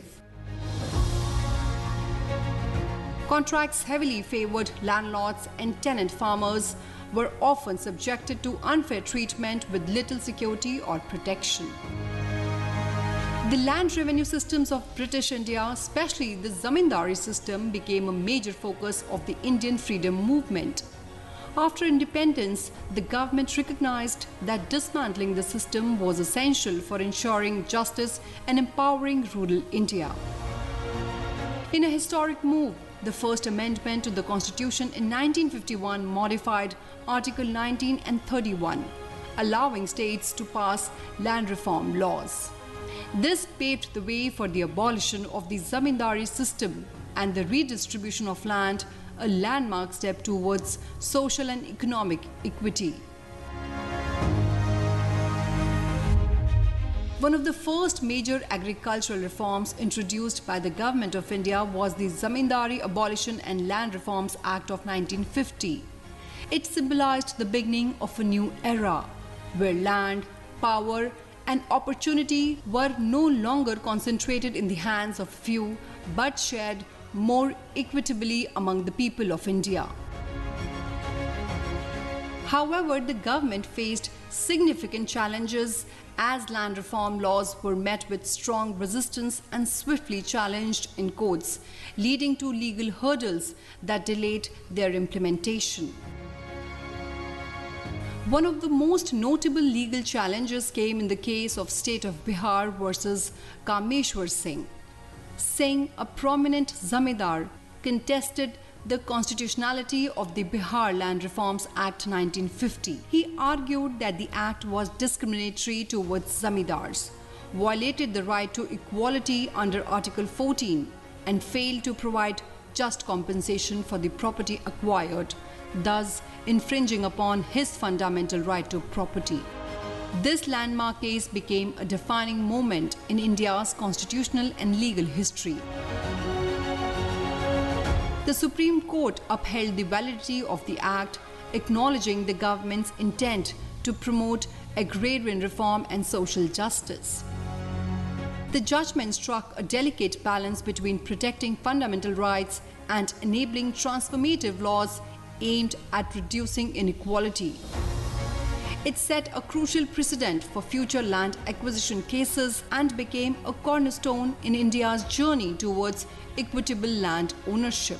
There were people like Shankari Prasad in Bihar, 10-12,000 acres of land, Mithila, Punjab, everywhere. But at the same time, there was no land for large number of people. So it was decided, reforms were decided that we should have, if not equal, at least lot of redistribution of land. And that is how 1953 Act was brought in and it was passed. Zamindari Unmoolan, that was the thing. The Constitution First Amendment Act of 1951 made key changes to the Indian Constitution. There were 3 fundamental changes made in the Constitution through its amendments. It allowed for restrictions on freedom of speech and expression, protected land reform laws from judicial review, and clarified the right to equality by allowing special provisions for the most vulnerable sections of society. Introduced in Parliament on May 12, 1951, the Constitution First Amendment Act of 1951 sought to amend several articles including 15, 19, 85, 87, 174, 176, 341, 342, 372 and 376. It also inserted articles 31A and 31B and introduced the 9th schedule to the Constitution. 9th schedule was added to protect the land reforms and other laws included in it from the judicial review. In addition, the Constitution First Amendment Act of 1951 also provided that state trading and nationalization of any trade or business by the states is not to be invalid on the ground of violation of the right to trade or business. India's first general elections were held from October 1951 to February 1952. These elections were conducted under the provisions of the newly adopted constitution and marked the beginning of country's democratic journey. Though the elected leaders of a free nation enjoy the confidence of their people, it is the people themselves, unknown and unsung, who weave and wear the fabric of democracy. What follows here is the record of such a people, the people of our nation who played a worthy, active part in a great experiment, the experiment of free India's first general elections. After gaining independence, India faced the critical task of electing a truly representative government through universal adult suffrage. The first general elections held between October 25, 1951 and February 21, 1952 became a landmark moment in the nation's history. For the first time, under the framework of the newly adopted constitution, millions of Indians exercised their right to vote. This constitution had established India as a sovereign, democratic republic, adopting a parliamentary system of governance. Conducting free and fair elections to choose members of the first Lok Sabha was essential to bringing the democratic principles of the constitution to life. These elections were more than a political process. They were a monumental democratic experiment, the largest ever undertaken in human history.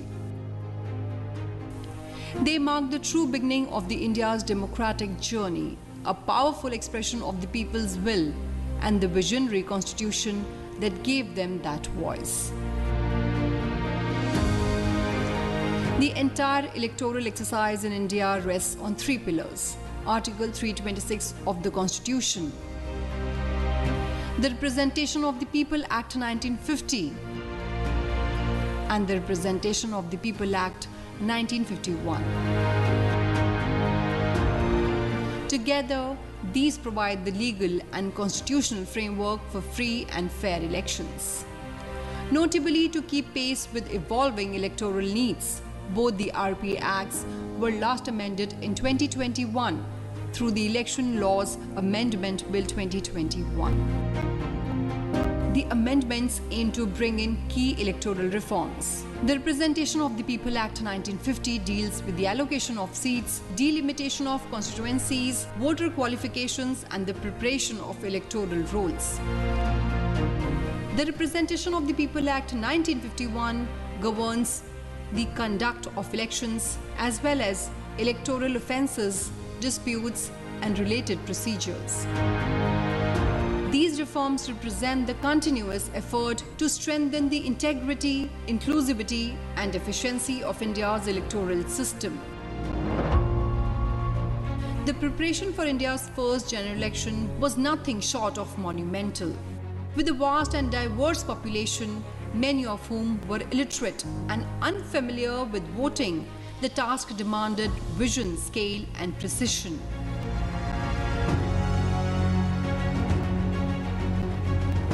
The newly formed Election Commission of India, established in 1950, took on this historic challenge. At its helm was Sukumar Sen, India's first Chief Election Commissioner, whose leadership was pivotal in navigating the enormous logistical demands of the exercise. Conducted in multiple phases from October 25, 1951 to February 21, 1952, the election spanned the length and breadth of the country. This phased approach was essential due to limited infrastructure and the massive scale of operations. Nearly 173 million people were eligible to vote, contesting 489 seats in the first Lok Sabha. This historic event shaped the political landscape of post-independence India and emerged as an example for budding democracies around the world. Its legacy continues to guide India's democratic journey to this day. You and I, all of us, are born equal, with the right to live freely and with dignity. Our Constitution protects these rights, built on the powerful idea of live and let live. To give this idea a legal force, the Protection of Civil Rights Act was enacted in 1955 to put an end on untouchability and protect equality. So let's rewind to 1955 and take a closer look at what this landmark law was all about. In the Constituent Assembly, Sardar Patel moved that the clause for the abolition of untouchability be incorporated into the Constitution. The Protection of Civil Rights Act of 1955, originally known as Untouchability Offences Act, aimed to abolish the practice of untouchability and its associated disabilities.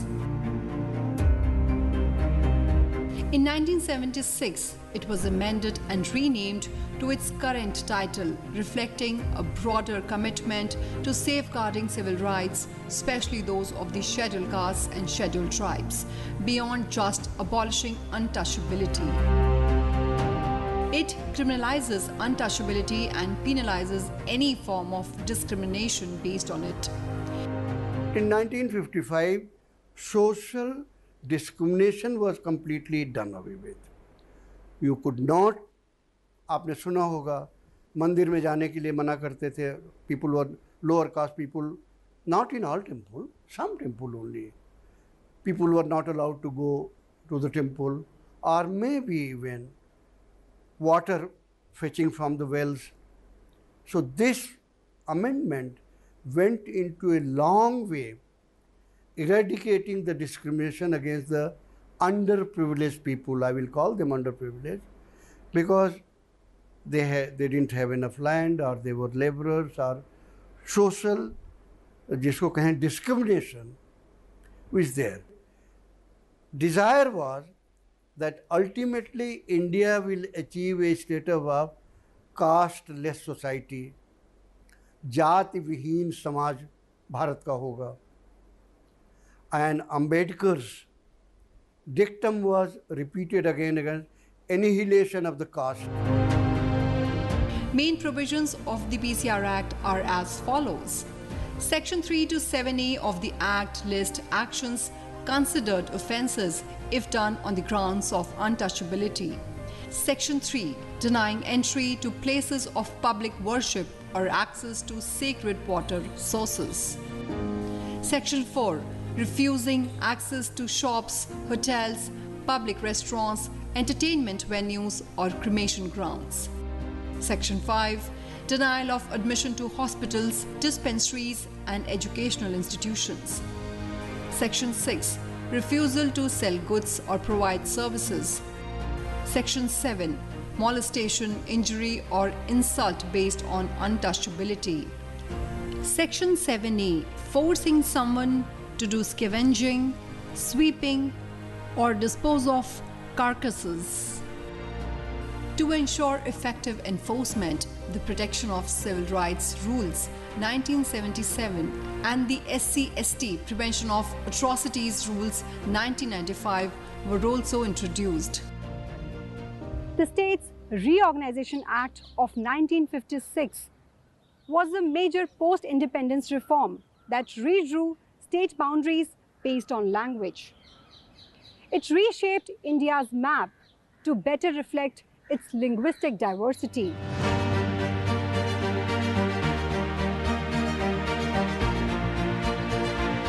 After independence, India inherited a patchwork of provinces and princely states drawn by colonial rulers with little regard for linguistic or cultural unity. This created widespread administrative challenges and public discontent. Post-1947, there was growing pressure to reorganize states based on language. Proponents argued that linguistic states would boost governance, preserve cultural identity and strengthen national unity. As the then government had promised that each major linguistic group would have its own province after independence, several commissions were formed to address the issue of state reorganization on a linguistic basis.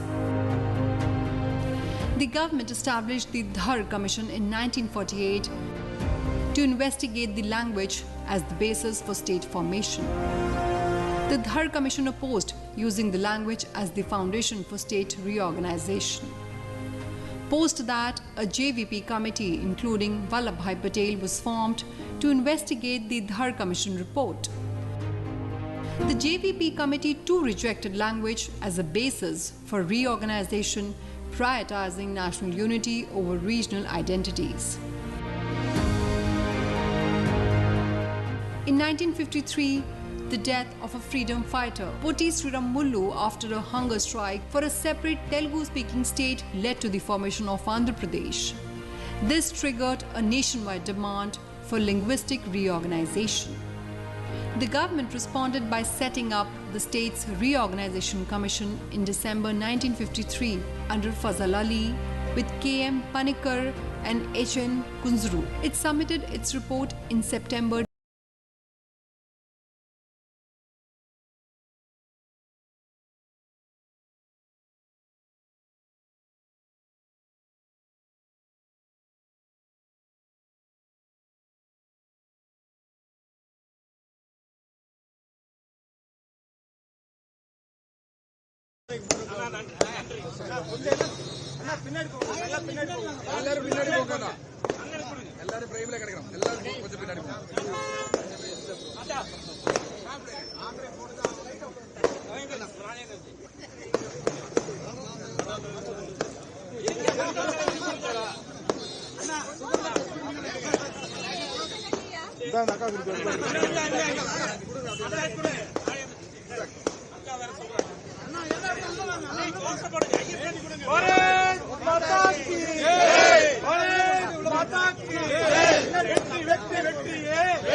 வாழ்க வாழ்க